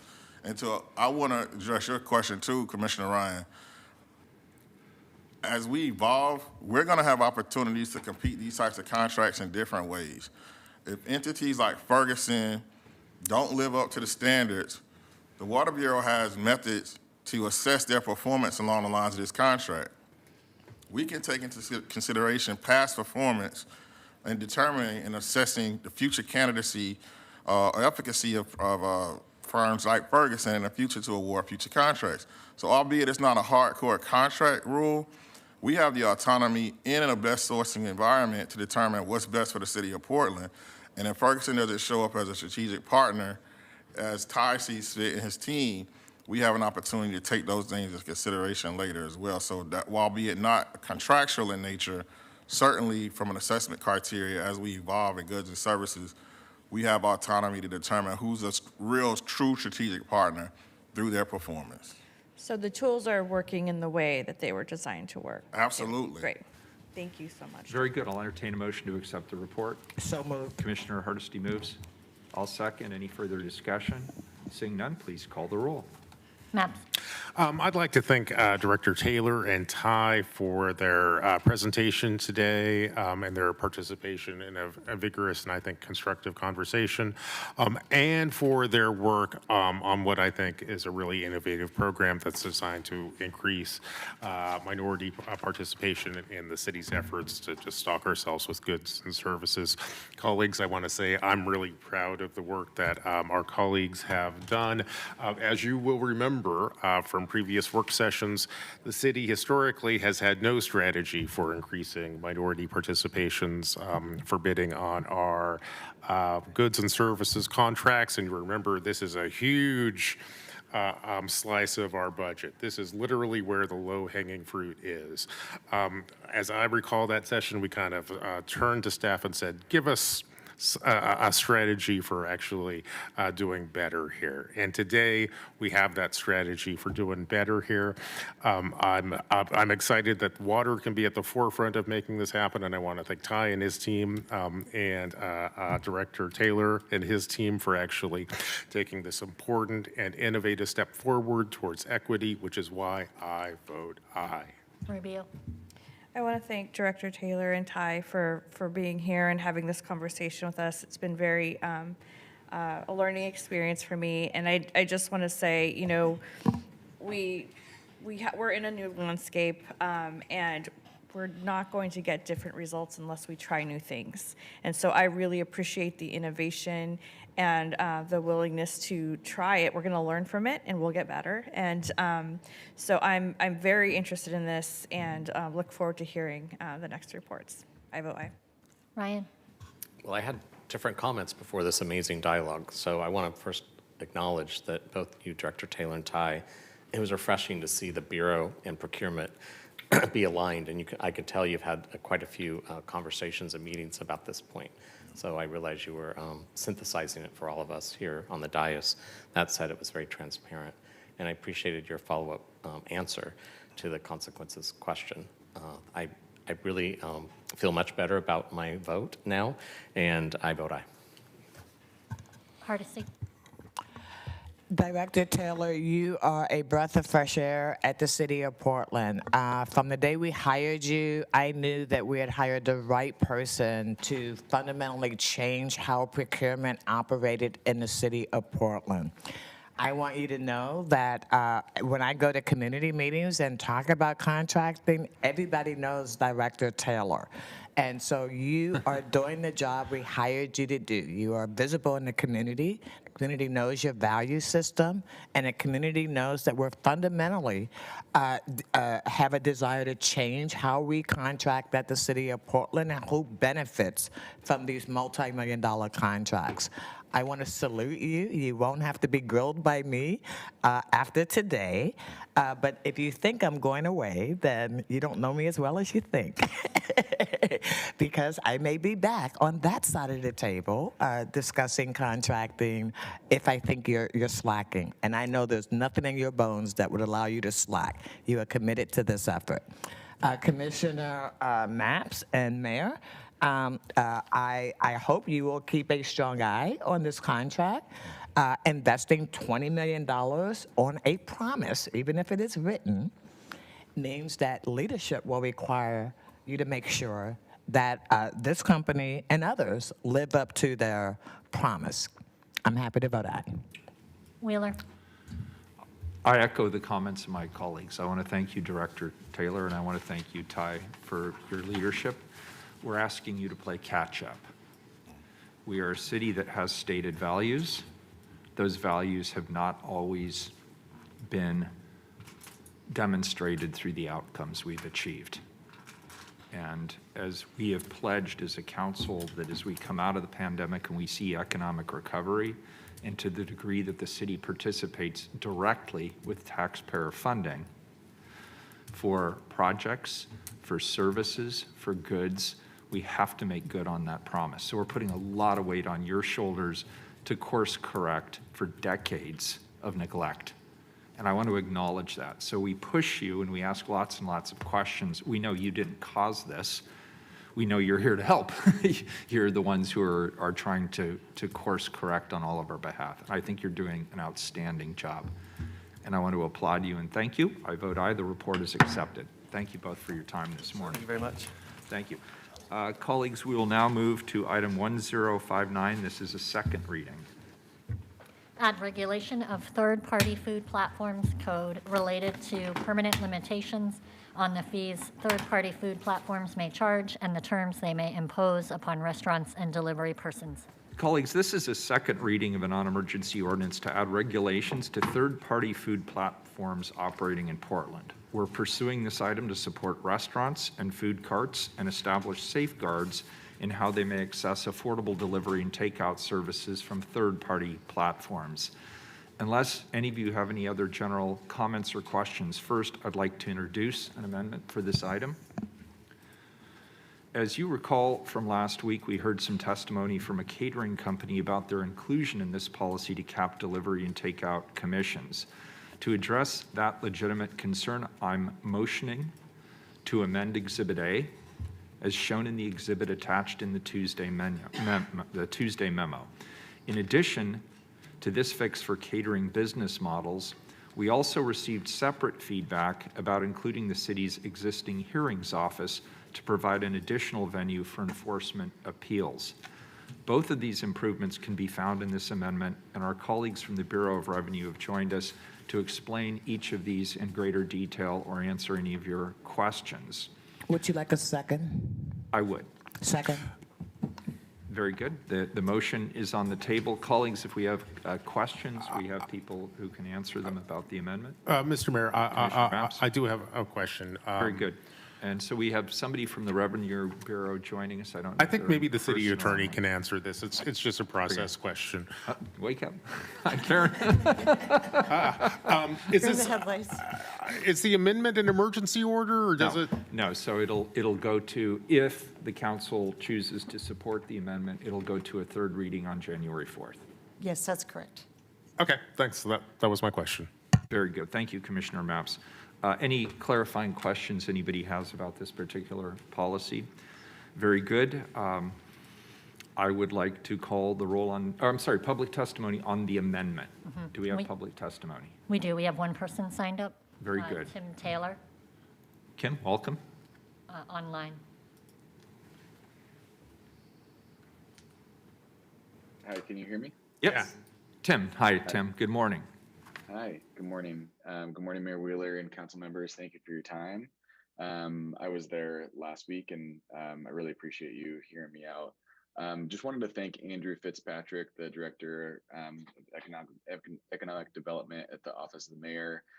He communicated with me, he listened and understood my situation and worked to find a reasonable amendment to this ordinance. So just wanted to first of all thank you, Andrew, for your time and consideration on this. I do support the amendment as written. That said, I am concerned about the enforcement of this ordinance, as I did already receive a notice of complaint on the temporary ordinance. The consequences of my business being wrapped up in this ordinance will be detrimental to my small business.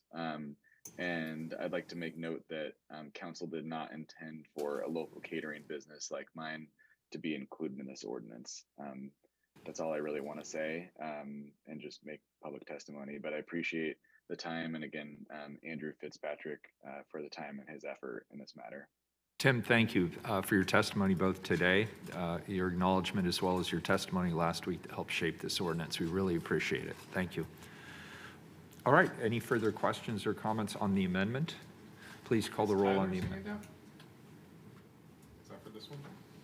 That's staff.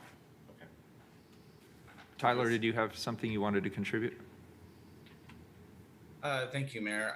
I'm here from Revenue to provide a little bit more detail on the amendment. Sorry, I'm not there. We don't need it, Tyler. We need the amendment passed. So, but thank you for your hard work on it. I know you worked hard on it. I appreciate it. And I am pushing us a little because there's something I want to get to before my heart out. Please call the roll. Maps. Aye. Rubio. Aye. Ryan. Aye. Hardesty. Thank you, Mayor, for really being responsive. I think we all were hit the same way last week and said, well, that was not what we intended. I'm glad to see we have a good result. I vote aye. Wheeler. Yeah, I appreciate people who testified last week and gave us real-world input from how this might impact small businesses in particular. This amendment, I believe, avoids the unintended consequences and improves the overall ordinance. It's an example of how public engagement can be an important driver for what we choose to do. And I thank Tim for being here and for his acknowledgement of Andrew Fitzpatrick and his tremendous work on this and forging what I think is a really terrific compromise amongst parties who started out on very, very different sides of the table. I vote aye. The amendment is adopted. This moves to third reading. I believe it's on January 4th. Is that correct? That's correct. Where we will hear the final reading. Thank you. With that, we'll move to item number 1060, please. Establish 2023 sale price cap for the Home Buyer Opportunity Limited Tax Exemption Program. Very good. Commissioner Ryan, before we hear a short presentation from the Housing Bureau. Yes. 1 second. There they are. Great. The Portland Housing Bureau administers the city's property tax exemption programs. The Home Buyer Opportunity Limited Tax Exemption Program, known as HOLTE, provides a 10-year property tax exemption for low to moderate income home buyers, making homeownership more obtainable for families in Portland. Portland Housing Bureau is here to make a technical change to HOLTE program. Statute requires setting an annual sale price cap by January 1st, 2023. It's good to see both of you here, Dory and Matt. Take it away. And if I may request, since this is a technical change, if we could keep it brief, I'd appreciate it. Sure thing. Thank you, Mayor and Commissioners. Matthew Schaubold, for the record. I'm the Interim Deputy Director with the Portland Housing Bureau. Dory is going to pull up some slides, but we will go quickly. Thank you.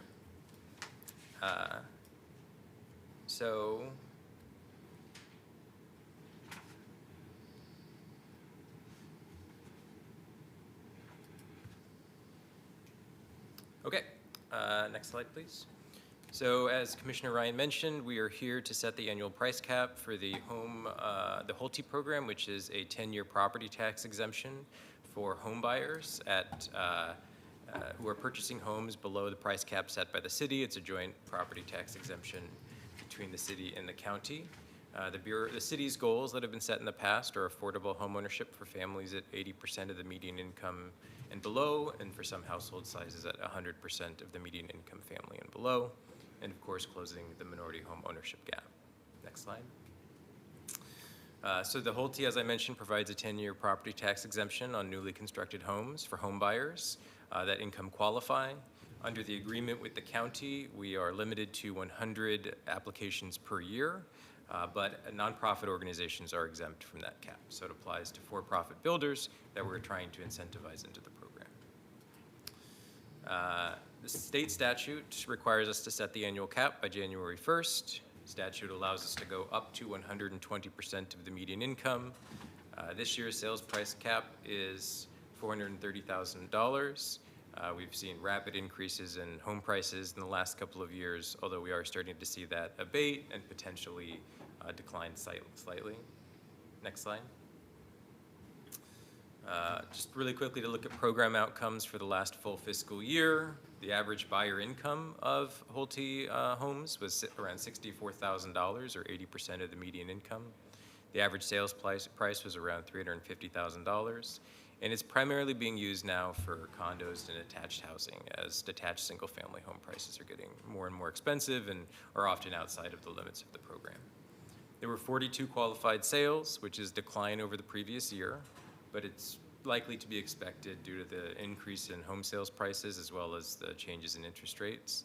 And for this fiscal year, we've already reached the 100 application cap, but it's too early to say of that 100, how many will be qualified sales to income qualified buyers. So we'll know more later in the year. I don't think I'll spend a lot of time on this per the mayor's request, other than to say the dark blue line is the median sales price in the city. So it's been going up significantly since 2015. And if you look at 100% AMI affordability, it fluctuates fairly significantly year to year. It's primarily driven, it is driven by incomes, but more significantly by interest rates and what people can afford to borrow. Next slide.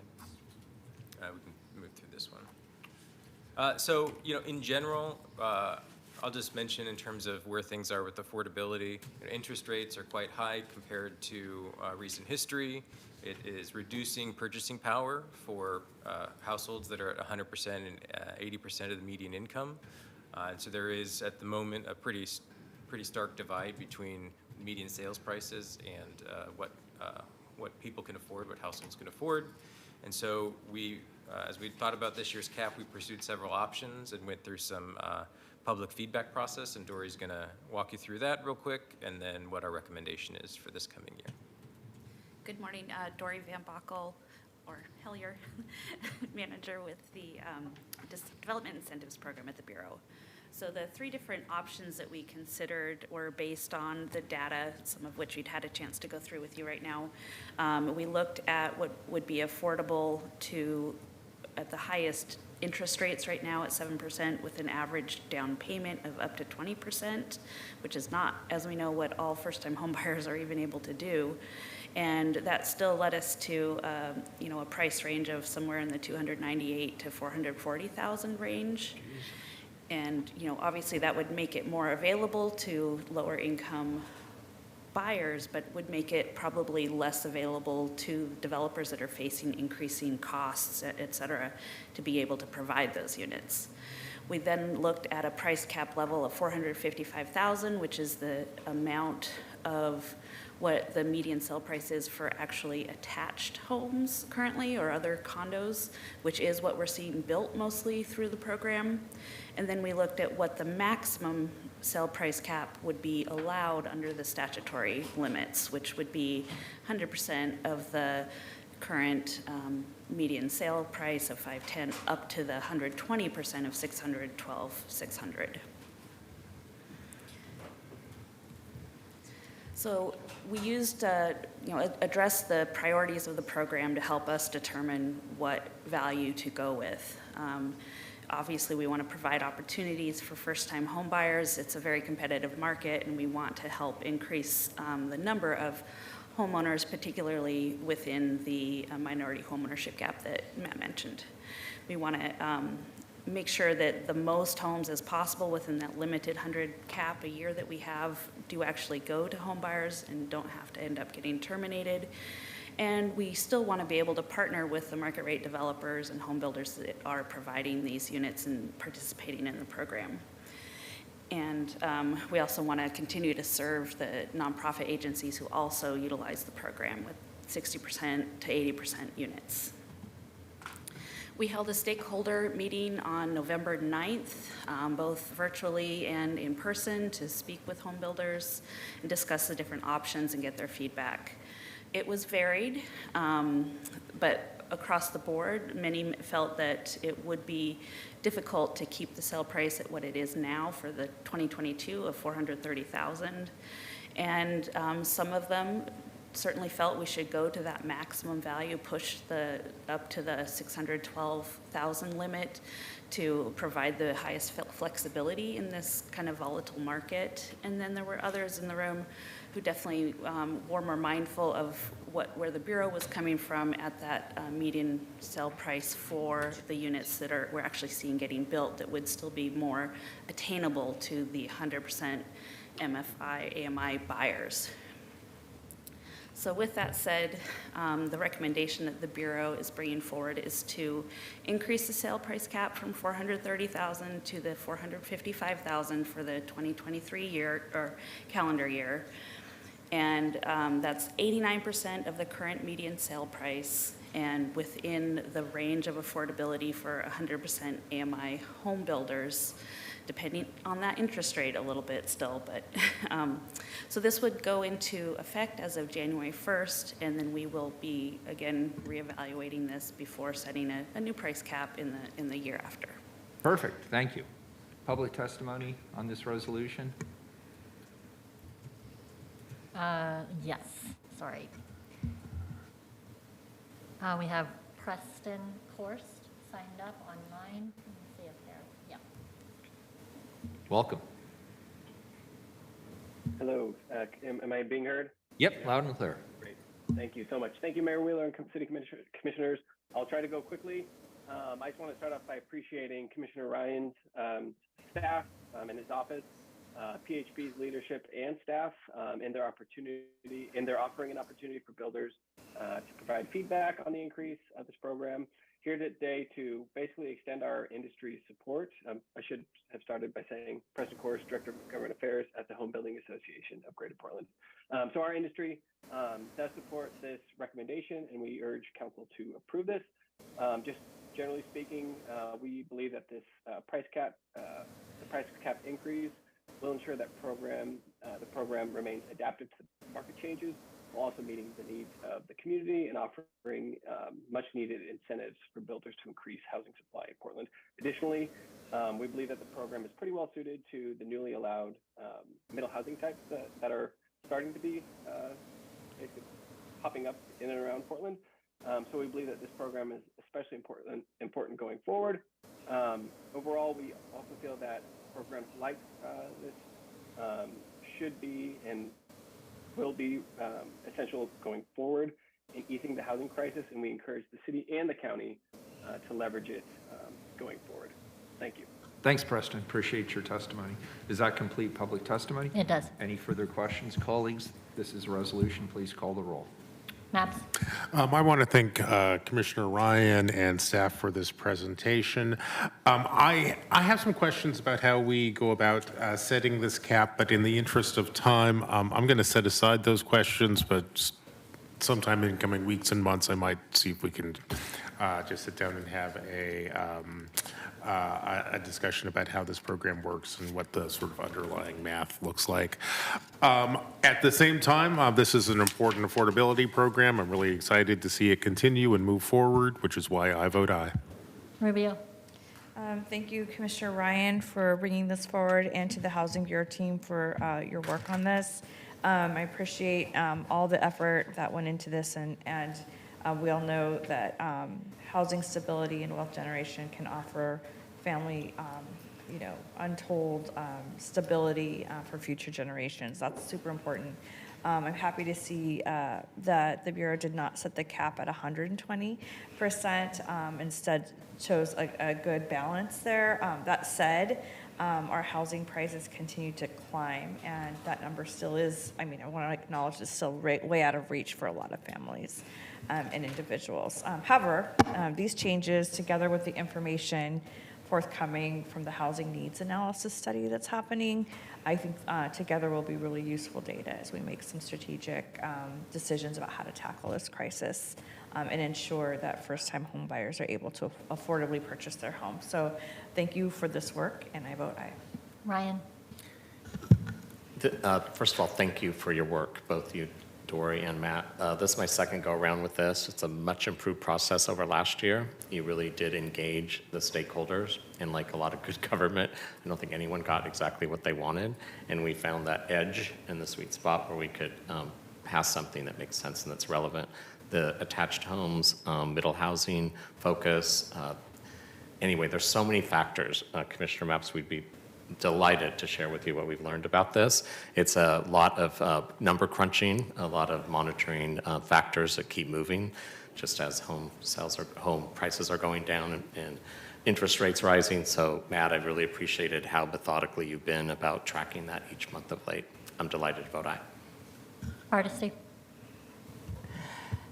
This is my fourth time having this conversation, and each time it's challenging because you're trying to balance the industry interests against the ability of low-income people to be able to own their own homes.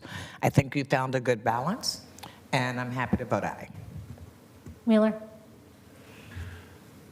This is technical, and it puts us both in compliance with state law, the opportunity created by the legislature. It's also a great compromise, and I see compromise as a hallmark of good leadership. This is not the first item today where we've heard about compromise and working with community and trying to balance competing interests and coming up with a resolution that apparently people support, which is great. I like that. It doesn't always work that way. Sometimes everybody comes away disappointed. And that can also be moving the ball forward for everybody. That can also be good leadership. But I appreciate your hard work on this, Commissioner Ryan, you and your team as well.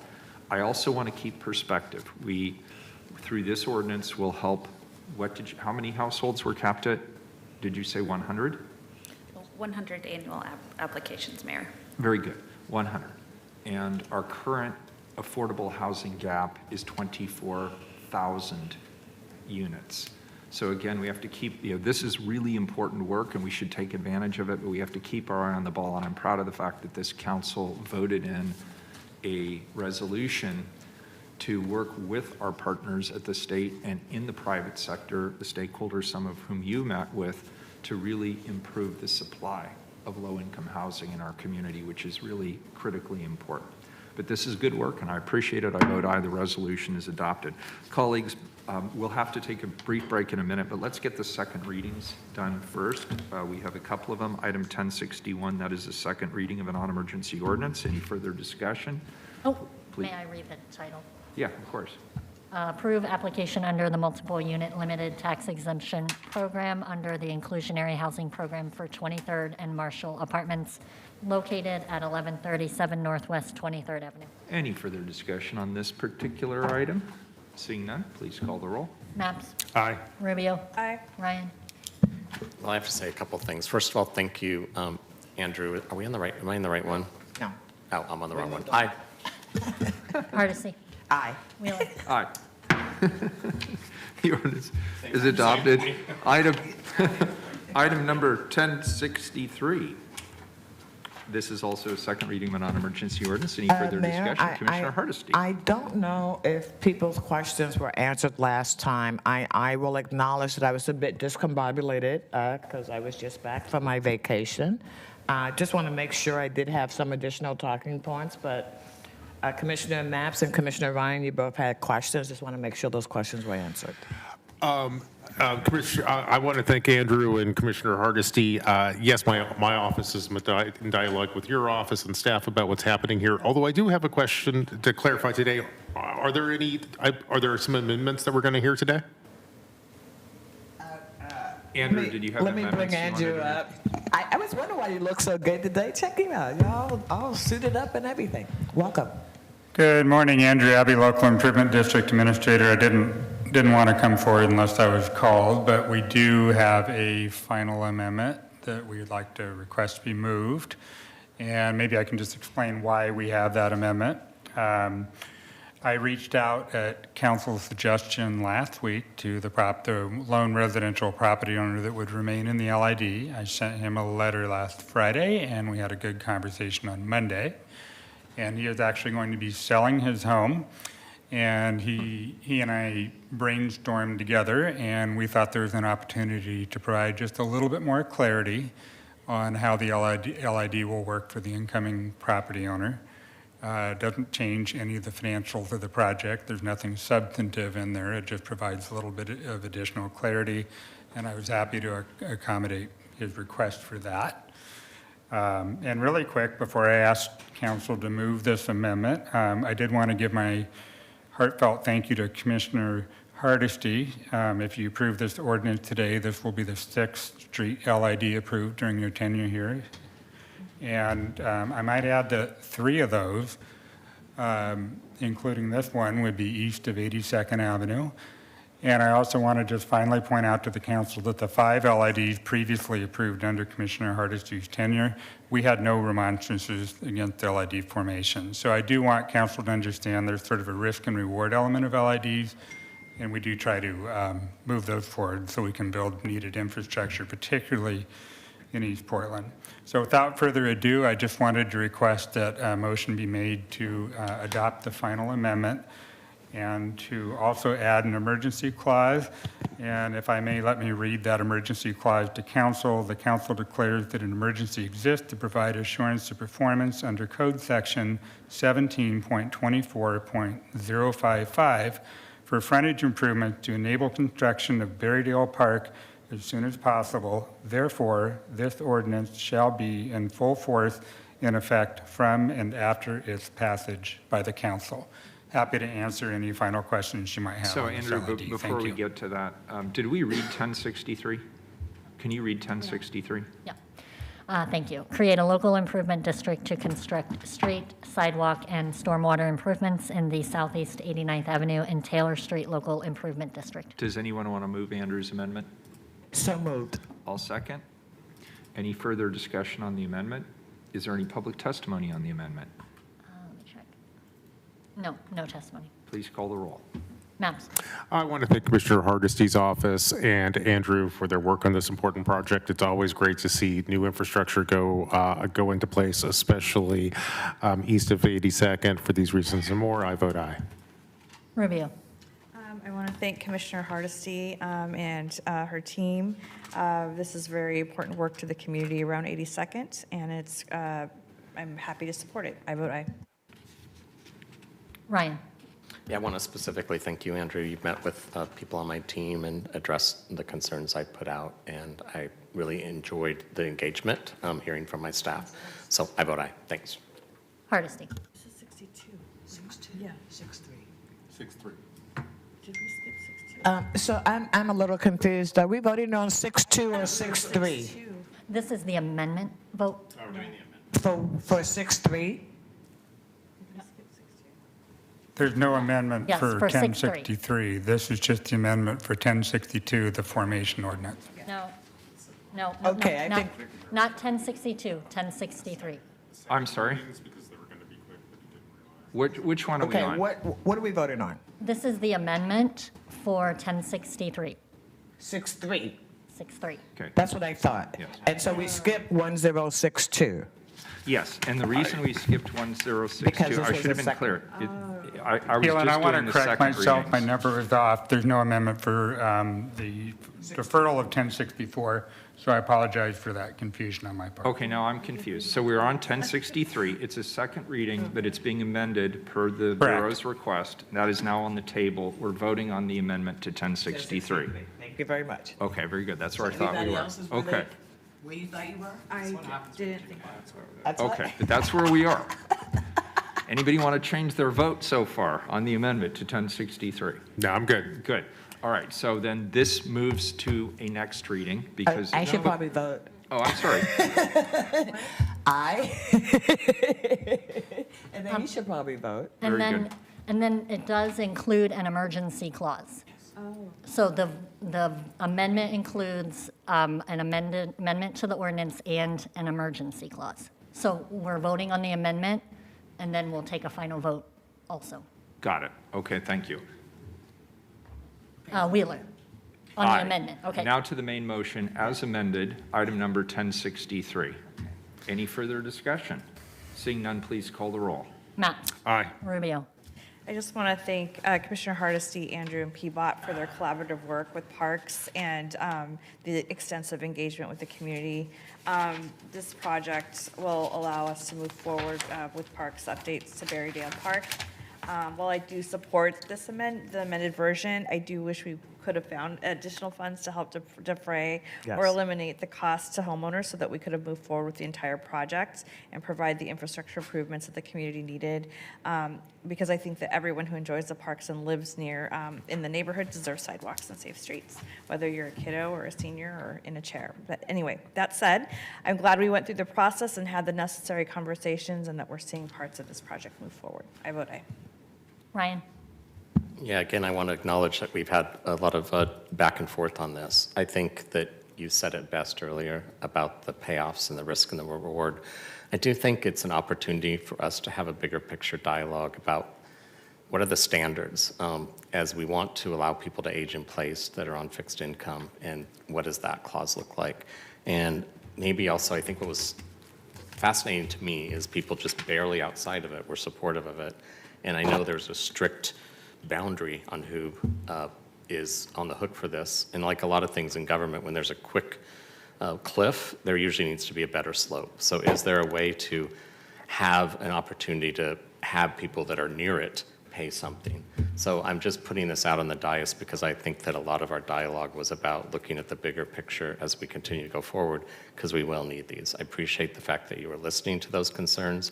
I really want to make sure people aren't displaced at the end of their life on fixed income. I think everyone's values share that, and I found that you were very responsive to that point. I vote aye. Hardesty? Let me just say thank you so much, Andrew. It has been such a pleasure to work with you. You are a true problem solver. You're someone that looks at a problem and never says it can't be done. You're always someone trying to figure out how to get the best outcome possible. I share Commissioner Rubio's concern that we're not able to do this project in a way that we know would truly benefit all the members of that community, but we can only use the resources that we have to do the job that we are required to do.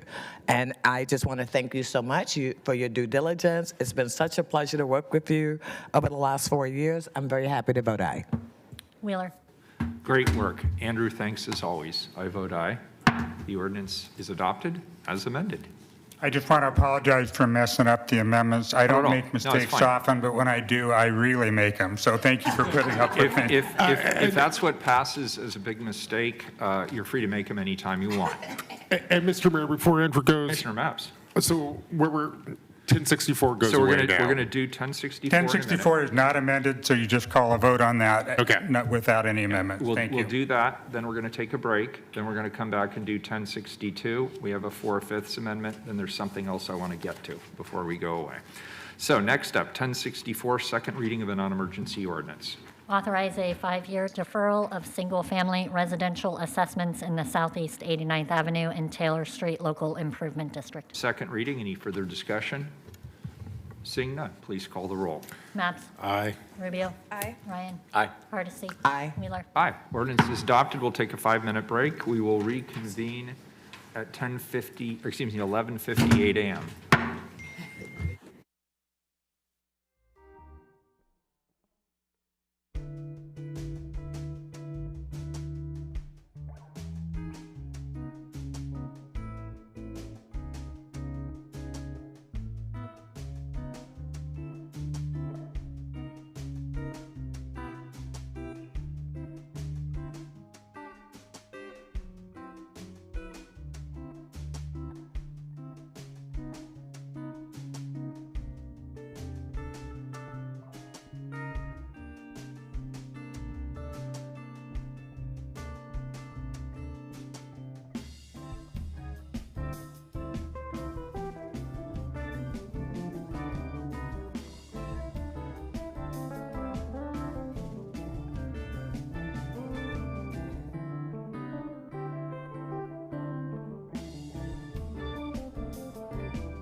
to item number 1062. This is an emergency ordinance.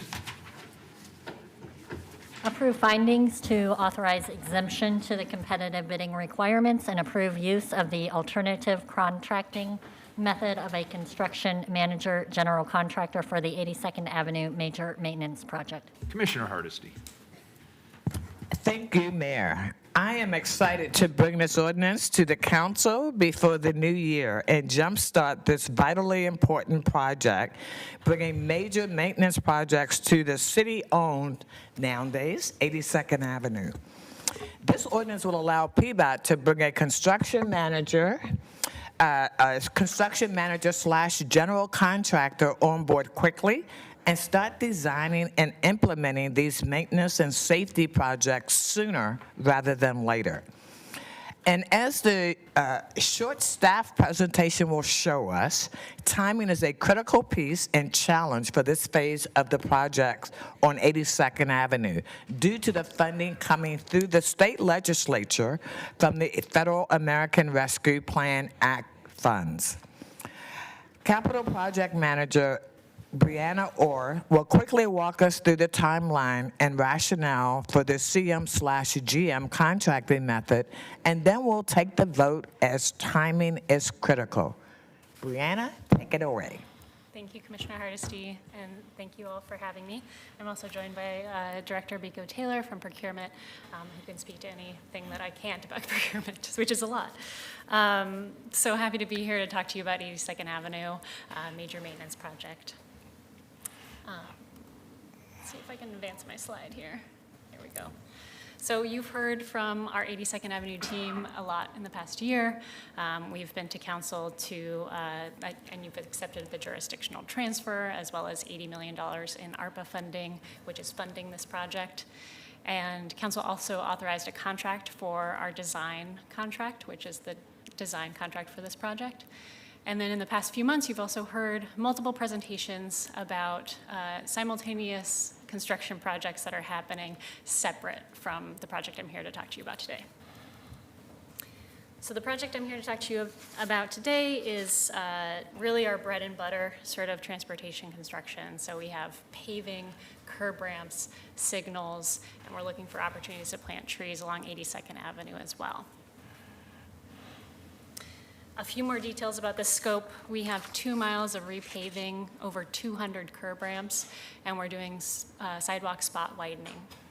So we have a few different segments of this. The northern segment, we have the Fremont intersection and a segment from Siskiyou to Schuyler Streets. And then in southeast, we have Southeast Mill to Foster Road. And these segments were based on where the areas of greatest need are for paving repair, where the acquisition for right-of-way is really low and reduces budget risk. It also has high equity needs and also serves centers like Jade and Lentz, as well as major destinations such as the Eastport Shopping Center and McDaniel High School. These are also areas of high safety need throughout the corridor. So within those segments, we're also looking to improve or add new 6 pedestrian crossing improvements. And these new crossing improvements would be at Harrison, Lafayette, Bush, Center, and upgraded crossings at Portland Community College and Mitchell Streets. And these are just 6 out of 17 total crossing improvements that we're going to be making through other projects on 82nd Avenue. In addition, we have 7 signal rebuilds with this project. So we have Northeast Fremont, Siskiyou, and Tillamook, as well as Woodward, Boise, Holgate, and Raymond Streets. So I know the council has heard quite a bit about the decades-long planning work that has gone into both the jurisdictional transfer as well as the funding. And I just wanted to give you an update on some of the most recent engagement that our team has been up to. So since that jurisdictional transfer, we've established an 18-person community advisory group, and they held their first meeting in November. We've also hosted or participated in 10 community events, and we hosted an online open house, which was translated into 5 languages. For that open house, we had 1,900 survey responses, We sent out 18,000 postcards to businesses and residents, and we also heard from or reached 2,800 people via social media and email updates. For the coming year, for this specific project, we have planned engagement, including in spring, we're going to have our first design concept available online, and we're going to seek public comment on that through an online open house and direct mailers to property owners and stakeholders. And then this summer, we anticipate starting our right-of-way process, which would include direct mailers as well as more direct outreach with affected property owners, such as meeting in person. So again, today's requested council action is to approve the findings, to authorize an exemption to the competitive bidding requirements, and authorize a competitive solicitation for the use of the alternative contracting method of a construction manager, general contractor. So I'm going to talk a little bit about what those findings say. Again, we received $80 million of ARPA funding for critical repairs on 82nd Avenue, and we have two deadlines with those funding. The first one is an obligation requirement that needs to be met by December 31st, 2024, and those funds have to be spent by December 31st, 2026. So if we don't meet those requirements, we have to give the funding back. And for context, the estimated total for our construction contract for the CMGC is $30 to $40 million. As I mentioned, we're at the very beginning of our design phase, and so we'll be refining that estimate as we go through this process. Now, the schedule is the real kind of driving force for why we're recommending a CMGC contractor. So at the top of this slide, I have sort of our traditional design bid build method, which really sequences everything, all the phases of a life of a project, one right after another. It results in us not actually meeting that funds obligation deadline, which is shown here in the red dotted line. And it also doesn't have us meeting the expending the funds deadline shown in the solid red line. We know that, as we mentioned, we have a big scope with this project. We need at least 2 years to do that construction work, and this just doesn't get us there. So our team took a look at this and decided that the CMGC would really be the best bet to meet both of these really incredibly challenging deadlines. So that's shown in the teal and blue. We are currently in the beginning of design. We would like to bring on that general contractor for early 2023 between our 30% and 60% design milestones. This also allows us to start some early work packages so the contractor go out and start doing that really important safety and maintenance work. Towards the end of our design phase, we're able to do negotiation with that contractor, both on price as well as other requirements. And that comes back to council for approval in the form of a guaranteed maximum price. And that guaranteed maximum price is what sets and meets that obligation deadline. When we're able to do all that, then we have 2 years where we get to actually construct all of the improvements. And we think we can meet this deadline with the CMGC process. I also want to talk a little bit about equity in contracting. Brianna, I don't want. Yes. Yeah. We're excited about this project, but we're running out of time. Absolutely. And because PBOT has done such a fabulous job of continuing to educate this council on 82nd Avenue, I would say just cut to the chase. You've already got us. Great. I'm so happy to hear that. This was my last slide, just mentioning that CMGC really does support equity in construction contracting, and we will be following the RWA requirements to the extent that they don't conflict with any of our grant requirements. And that's what I have. Thank you. Excellent work. Great presentation. Do we have any public testimony? No on one this signed item? up. Very good. This is an emergency ordinance. Please call the roll. Maps? Aye. Rubio? Aye. Ryan? Brianna, thank you and your team for visiting with me yesterday and explaining everything so thoroughly. Aye. Hardesty?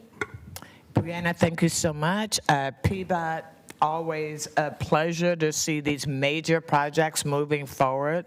I'm so excited that my neighborhood is going to be able to enjoy this new transportation infrastructure. Biko, isn't it wonderful when you don't have to say a word? You just sit there and smile. He looked exhausted. I was going to give him a break. He was waiting for something. I am very happy to vote aye, and I'm very proud of the work we've done to get us to this point. Wheeler? This is phenomenal work, and it's the kind of thing where it looks very technical and lots of words on lots of slides, but it's the kind of thing the community will absolutely note and they will absolutely appreciate it. I think it's historically significant what is being done here today, and I want to thank Commissioner Hardesty for her outstanding not only advocacy on this, but the details are really well thought out, and it includes a lot of the community's desires as well. So it's terrific work. I really want to thank the good folks at PBOT and BECO, the folks in your shop do terrific work, as you heard acknowledged earlier. I vote aye, and the ordinance is adopted. One last technical thing here. I can barely read it. Is it 1064-1, the Yes. 4/5? Let's get to the 4/5, please. Appoint Casey Lewis to the Police Accountability Commission. Colleagues, this is on the 4/5 agenda today and seeks to appoint a member to the Police Accountability Commission. Here to speak about this resolution briefly is Samir Kanal of the Community Safety Division. Welcome. Samir, it's good to see you. Thank you. Good to see all of you, Mr. Mayor, members of City Council. So the Police Accountability Commission has began its work in December 2021, has 18 months unless extended by council to do its work, and having 20 active members for the remaining time of the commission's term will help the commission achieve its goals. A member has unfortunately recently resigned, creating a vacancy, and as the commission continues to develop the powers and duties of the new oversight board and accountability system, it will be very helpful to have this position filled. There were well over 100 community members who applied for the commission in the original solicitation for applications, and this pool of applicants has been used for all of the previous appointments. It was used again for filling this vacancy. So support staff reviews the applications, ensures that council has a pool of options who are eligible and still interested. And after candidates were sent by staff to council offices, all 5 council offices collaborated to support the appointment of Casey Lewis, which continues the collaboration of all 5 council offices to support this commission and the process of rethinking police accountability in Portland. I will pass it to Casey Lewis, who's here virtually, to introduce themselves. Welcome. Thank you very much. Good afternoon, everyone. My name is Casey Lewis. I applied for Police Accountability Commission back when the job first opened up. Really happy and honored to have been tapped for this opening. I am an attorney, worked as a deputy district attorney out in Lincoln County and also briefly in the Multnomah County District Attorney's Office. More recently, I was the supervising attorney for the Mental Health Rights Project with Disability Rights Oregon, and I've been working in sort of the realm of criminal justice reform, and particularly the intersection of criminal justice and mental illness for most of my career at this point. I am also a person with mental illness myself. Most recent diagnosis was bipolar 2, although as a lot of people who live with mental illness will tell you, finding the right diagnosis to match up with your symptoms and finding the treatment that works best for you can be something of a lifelong journey. So I am a member of the Mental Health Alliance, which is serving as an amicus in the DOJ case as well, and I'm hopeful that all of that experience and knowledge can be helpful on this commission. Also just want to address that I really appreciate the work that's already been done by the members of the commission, and particularly by Commissioner Hardesty bringing this forward in the first place. I think that it is going to be impossible to have sort of a functioning society and a functioning city if we don't have trust between the city and the police bureau. And I think having meaningful accountability is key to building that trust. I'm honored to be a part of that work and take it very seriously. Thank you, Casey. We appreciate it. Colleagues, any questions on this item? Yeah, thank you. Do we have public testimony on this item? We have one person signed up, Mark Porras. Thank you, Mark. Welcome. And if you can keep it as short as possible, we'd appreciate it. Yep. Good afternoon, Mayor and Commissioners. For the record, my name is Mark Porras. I use he, him pronouns, and I'm with the group Portland Cop Watch. We have no objection to the addition of Casey Lewis to the Police Accountability Commission. The commission's been down by 1 member since October and 2 members for a few weeks. This quick change prevents there from being 17 members, but still means that quorum should only be 10 members right now instead of 11. We've been asking council for a resolution to allow all city commissions to set their quorums to a majority of seated and active members. And like a broken record, here I am again today asking you to please make this happen. The Police Accountability Commission sent you all a letter in June with this very request, which would allow the important work that they and other city commissions are doing to continue in the face of the inevitable membership churn that occurs on these volunteer boards. Yes, we would love it if the commission was always promptly restocked when someone resigns. However, when those replacements aren't made promptly and meetings are canceled due to missing quorum, the volunteers are unable to do the important work that they've volunteered to do. Thank you. Thank you, Mark. Appreciate your testimony. Any further discussion? Please call the roll. Maps. I want to thank Casey for agreeing to serve on this important committee. I vote aye. Rubio. I also want to thank you for deciding to serve on this important committee. It's really important work, and we're making some good, important progress. I vote aye. Ryan. Aye. Hardesty. Thank you, Samir, for your quick turnaround. Thank you, Casey, for being willing to step up into this role. I'm very happy to vote aye. Wheeler. Thanks, Samir. Appreciate it. Casey, thank you for your service to the community. We appreciate it. I vote aye. And the 4/5 Amendment is approved. That completes our formal business, but not, oh, yes, go ahead, Samir. Could I just quickly take 30 seconds to say thank you for this, and also to let members of the public know that if you'd like to join a meeting of the Police Accountability Commission, there's two ways to let us know. One is to come to an event. You can go to portland.gov/police-accountability, go to events, and the Zoom link is at each individual event or community engagement event. And then on the second slide tells information on how to, if you are unable to join or we just want and prefer to send in feedback in another way, also available from the website if you click Get Involved. Thank you. Very good. Thank you, Samir. So before we get to our last item, I also want to acknowledge Karen Moynihan, who's sitting over here as our attorney. Our attorneys and our council clerks don't always get the credit that they are due. Their job is difficult. It's often very last minute. In other words, we'll ask them a question spur of the moment, and our legal counsel in particular has to come up with accurate information. Karen has served in this capacity for many years and has been a diligent public servant and has served with distinction, and today represents her last meeting sitting in that chair. Karen, all of us want to thank you for your years of leadership.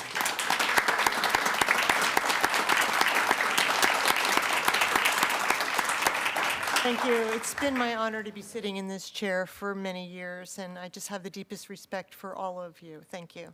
Thank you, Karen. And we wish you the very, very best in the years ahead. Karen is not the only one whose last official meeting is today. Colleagues, today is also the last council session for Commissioner Joanne Hardesty on her current term on the Portland City Council. She has long been a strong voice for the public. I have some really good prepared talking points, but I'm not going to read them. Instead, I made a bunch of scribbles here, and I'd like to reflect on these instead. First of all, Commissioner Hardesty was not new to public service when she walked in the doors as a city commissioner. She had served in our state legislature. Prior to that, she had served in many different capacities as a community organizer and a community activist. She is first and foremost of the community, and she brought that community-centric approach to her seat here on the dais. And I would say that there has been no clearer voice for inclusion than Joanne Hardesty during her term on this council. On every item at every turn, she would ask, who did you engage? How were they engaged? What were their opinions and how are they reflected in the policies that we are implementing? Commissioner Hardesty and I don't always agree. We have different perspectives, and we air those perspectives. Sometimes we have private conversations, and sometimes we air those perspectives in public. That is not dysfunctionality. That is not bickering. And sometimes it is reported as such. No, that is the sign of a healthy democracy. A democracy is the weighing of ideas. And there has to be a back and forth in the weighing of ideas. And Commissioner Hardesty has been a tireless advocate for those approaches and policies and values that she holds dear. And I will miss that honest and forthright weighing of the ideas. Disagreement should not be seen as a negative. It should be seen as a functional democracy. And I just hope in this time where we're so divided that we remember that. Commissioner Hardesty also worked with me to forge compromise at a time when people have been sharply divided. And I think she would agree that the thank you for forging compromise was often that everybody was really angry with this. And that sort of prompted my comment earlier today that sometimes if all the different stakeholders, if I can use that word, if everybody walks away feeling a little bit upset, maybe that's a win as long as it moves the ball forward for everyone. And Commissioner Hardesty, you and I had the opportunity to forge compromises around the environment, around economic stability and inclusion, public safety, and in so many other areas. And I appreciated that opportunity to work with you. People see us here at the dais. What they don't see is the hours that we spend together, working together to try and find that path that moves the ball forward for everyone. I appreciate you, Commissioner Hardesty, because you never failed to seek my input. Even if my opinion was presumed on a subject, I appreciated our regular meetings where you would ask my opinion, you would hear my opinion, you would reflect my opinion back, and oftentimes we were able to improve policies based on the input that you provided. And that struck me as very, very important. And lastly, but not leastly, as you will recall, after the last election, we had a conversation and a quick laugh. You're not going anywhere. As I say, I want to end this where I started, which is Commissioner Hardesty has served in many capacities in this community. It is my hope and my expectation that she will continue to serve as a strong leader in this community for many, many years to come. And so I just want to tell you how much personally I have appreciated working with you, how much I will miss your perspective at this dais. I assume we will continue to go out and have our social dinners and whatnot. You will be in a slightly different role in that capacity, but I believe every bit as resilient as you've proven to be as a member of this council. Thank you for your service. Colleagues, Commissioner Rubio. She's crying already. I'm gonna try to, I'm already very emotional. Commissioner, we've known each other for more than 20 years. And in that time, I've seen you advocate for all our communities and for change and for justice. And you never compromise on your values. And you always have something to say, to give voice to those who aren't always heard. And you brought discussions and changes to the city that would not have been here but for you, solidly. From helping restaurants during the pandemic, to the Accountability Commission, to Portland Street Response, and those are just the ones I can think of off the top of my head. And even in the midst of all the criticism and attacks, we get the good as electeds, but we also get the hard parts, right? And you as a Black woman, as a leader, you continue to follow your heart and your values, no matter what. And I admire you so much for that. And I just want you to know I see you and I have learned from you. And I can't tell you how very special these last 2 years have been for me personally, to work alongside you as a colleague. And I know my experience would have been vastly different if you had not been here. You've been a friend and advisor to me, and I'm deeply grateful for your support and your friendship. And I fully expect, as the mayor said, that you'll be back in community, continuing to lift up community voices, and continue to hold us all accountable. And this also means that our regular dinners will continue as well. And you know they will. And so I just want to thank you so much for your friendship, for your collegialism, for loving our community with your entire heart. And thank you for serving our city. I love you and I'll miss you. Thank you, Commissioner. Commissioner Ryan. Yeah. Hello, Commissioner Hardesty. I want to start off by acknowledging that we were able to look at a proclamation, and someone on my staff really dove in deeper because you have done so much for this community. So Darian Jones, thank you for diving in and adding additional points to that proclamation because of your tireless work. And it wasn't lost on me that it's a younger African-American man that wanted to dive in because they know who you are, and you're a mentor. I appreciate your work ethic. Seldom does a meeting pass where you don't ask like the best question, and I experienced that today earlier when we were having the dialogue with water and procurement. I also appreciate that you've been in our meetings, check-ins, you've been critical of the joint office, and it was a place where you and I would think out loud together. And you gave me a lot of confidence when then I had to take that forward to the chair of the county government and out into the public as well. So thank you for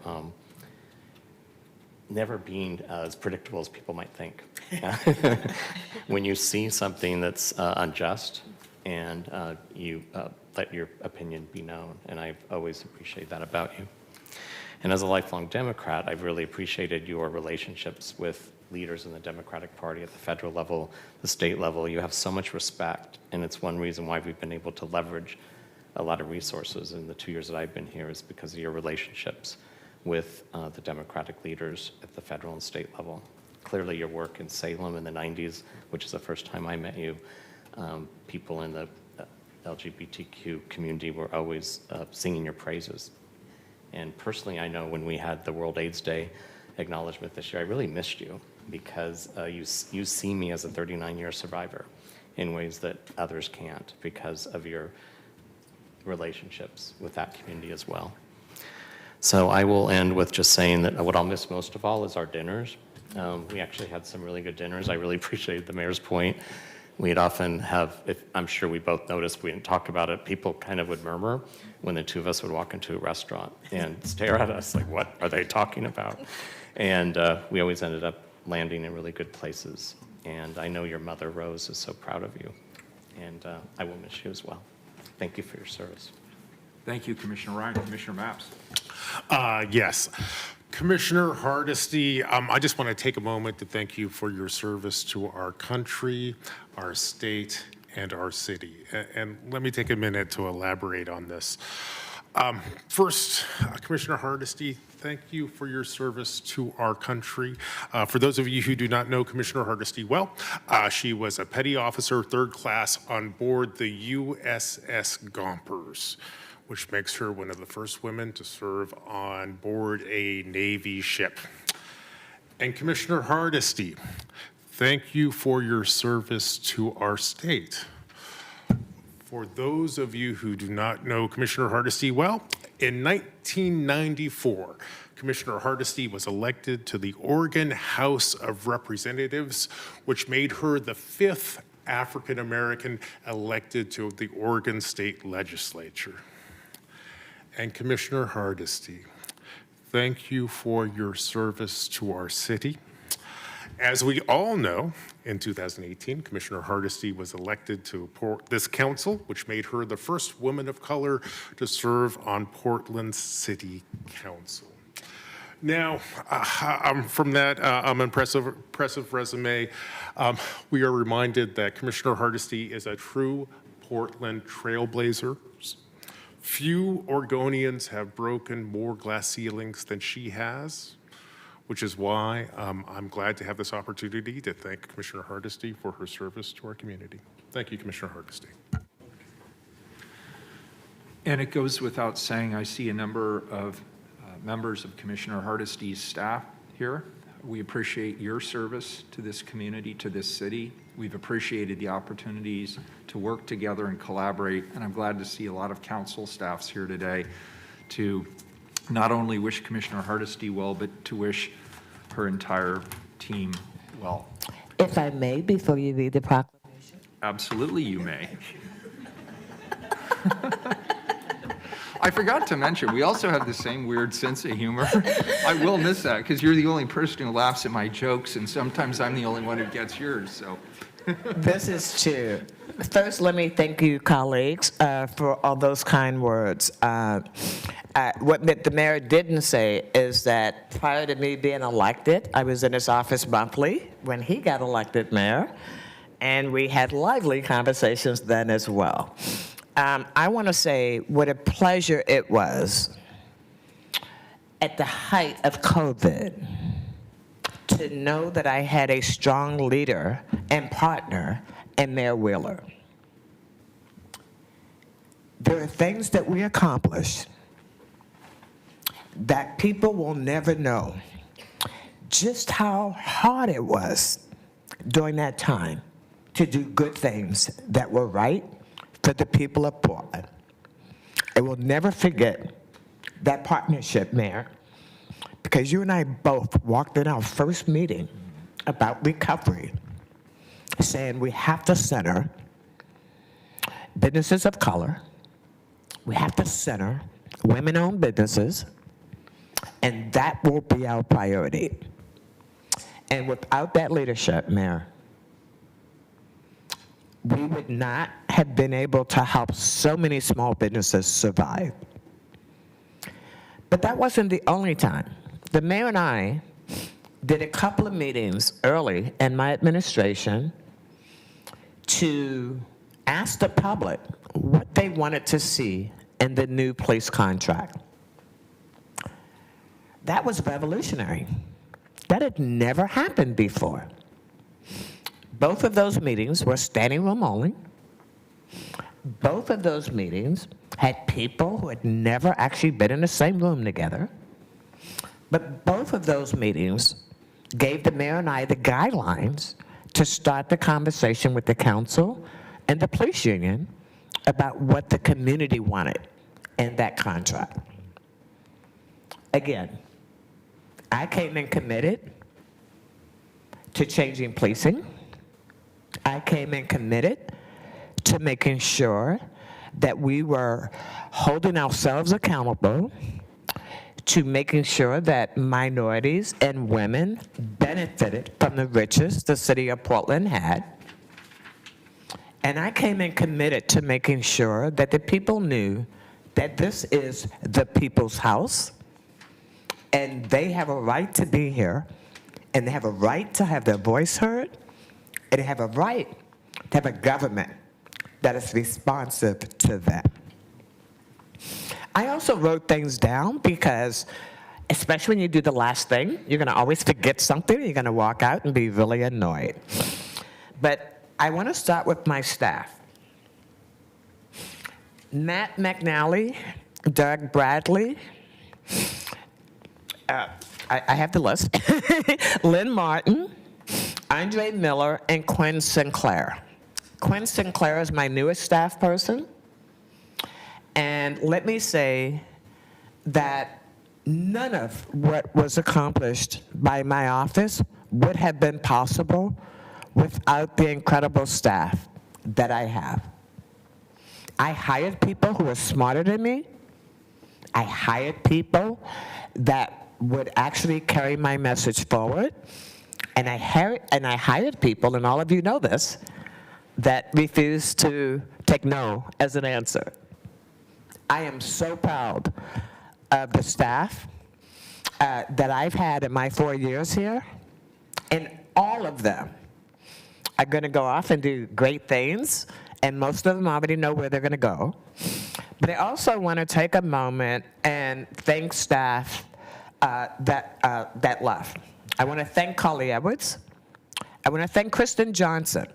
I came in saying what I wanted was a budget person. that could help me follow the money in the city of Portland. Kristen Johnson did that.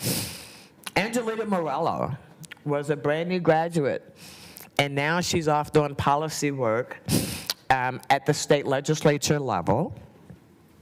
And Lucky Owl was my very first communications person.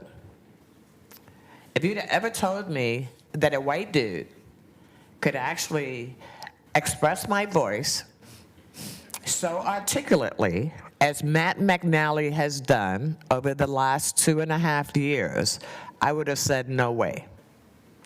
But let me tell you, he embraces and embodied my values and my words, and I am so grateful for my team. But I also want to take a moment to really appreciate the incredible directors.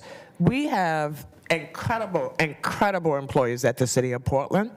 Most of them are underappreciated and don't hear a thank you often enough. I want to tell you, I have watched the growth in leadership of Chief Sarah Boone for Portland Fire and Rescue since, what was that, 3 years ago, when I promoted her to Chief of Portland Fire and Rescue. She's solid. She does excellent work, and I am very, very grateful that she said yes. I want to thank Portland Street Response Program Manager Robin Burke, who, it was just the idea I had. What I knew was that someone suffering mental health issues should not die when there was a call for help. And because of that early work and the pilot and the support, now Portland Street Response is a citywide program that serves people with mental health issues all over our city. I'm proud of that. Little is known about the incredible work that PBOT Director Chris Warner does on a regular basis. He's a quiet, humble man that never, ever, ever rushes himself to the front of the line, but he's a treasure mayor. And I hope you will continue to treasure Director Chris Warner. I've had the pleasure of getting to know Civic Life Interim Director Michael Montoya, who's done a great job of stabilizing that bureau. It's one of the smallest bureaus, but one of the ones that has the most problems sometimes, but not anymore. I want to thank Fire and Police Disability and Retirement Director Samuel Hutchinson. I said to him, "You've been my least problematic bureau in my entire time here," and that is absolutely true. I want to thank BOAC Director Bob Kazi, because had I not had BOAC, the Bureau of Emergency Communication, the Bureau of Emergency Management, and Fire and Rescue in my portfolio, the idea of Portland Street Response would not have been realized. And I will say Director Kazi continues to be a strong friend, a strong ally. I also want to take a moment to thank Deputy Chief Fromm. You know, yeah, everybody's shocked. You're thanking a police officer. Yes, I am. I am thanking a police officer that is my kind of guy. You ask him a question, he gives you an answer, and off he goes. He doesn't hem and haw. He doesn't make excuses. He just does the job that we've hired him to do. And he will be missed when he leaves. I want to thank each and every one of you, council colleagues. We don't always agree, and as the mayor said, we shouldn't. Because when you elect 5 individual people, you elect 5 individuals who are supposed to come together and pass good public policy. They're not always supposed to sing kumbaya. They're supposed to challenge, question, and then try to make the best decision they possibly can. I want to thank the community that showed up in these chambers, whether it was for a facial recognition ban, whether it was around the JTTF, whether it was around police accountability. These chambers and our emails and our phone lines have been filled with community members who thought and believed that they had a voice in our democracy. As the mayor said, and as I continue to say, I'm not going anywhere. I don't know yet what's next, but what I do know is I love this city. I love the people in it. And I want all Portlanders to thrive.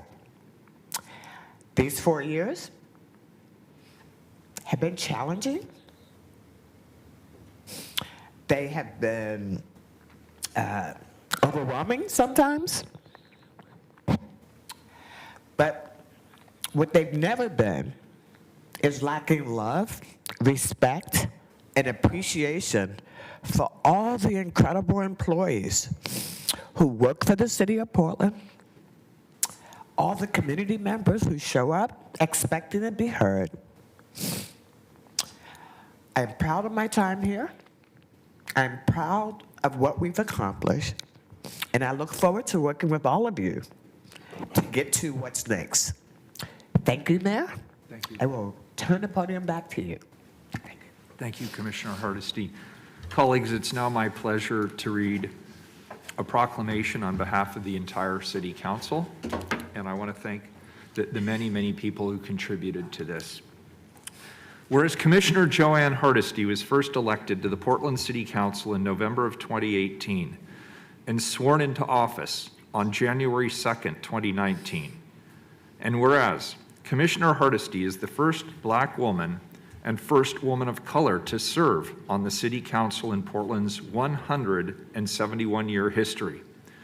And whereas Commissioner Hardesty was the third Black woman to hold office in the Oregon House of Representatives, serving the 19th District from 1995 to 2001. And whereas Commissioner Hardesty was one of the first female sailors in the United States Navy assigned to an American naval vessel and honorably served her country for 6 years, ascending to the rank of Petty Officer, 3rd Class, while bravely stationing in places as diverse as Hawaii, Guam, Philippines, Japan, Australia, China, and Kenya. And whereas Commissioner Hardesty has long been regarded as a prominent activist and community voice for all Portlanders, serving in leadership roles for more than 20 years at organizations that include Oregon Action, Portland Public Schools Community Budget Review Committee, the City Club of Portland, the World Affairs Council of Oregon, Black United Fund, and the Portland chapter of the NAACP, just to name a few. And whereas during Commissioner Hardesty's tenure, she oversaw Portland Fire and Rescue, Portland Bureau of Emergency Management, Portland Bureau of Transportation, and the Office of Community and Civic Life. And whereas Commissioner Hardesty championed the creation of the Portland Street Response Program, ensuring that those experiencing mental or behavioral health crises get the urgent help that they need. Whereas Commissioner Hardesty's advocacy for community voices and empowering the people was an essential ingredient in the creation and adaptation of the Portland Clean Energy Fund, creating green jobs, funding improvements to homes through renewable energy, energy efficiency investments, and supporting local businesses. And whereas Commissioner Hardesty has dedicated her life in service to our community while fighting for racial justice, LGBTQ+ justice, economic justice, and climate justice, and her impact will be felt in our city and community for generations to come. And whereas Commissioner Hardesty provided key leadership with boldness and tenacity throughout the uncertain times of the COVID-19 pandemic, and the City of Portland is forever grateful. Now, therefore, I, Ted Wheeler, Mayor of the City of Portland, the City of Roses, do hereby proclaim our profound, I was going to get through the whole thing. You did so well. She's right at the last minute. Now, therefore, I, Ted Wheeler, Mayor of the City of Portland, the City of Roses, do hereby proclaim our profound sense of gratitude and appreciation to Commissioner Joanne Hardesty for her service to the city as an exemplary advocate and dedicated community leader.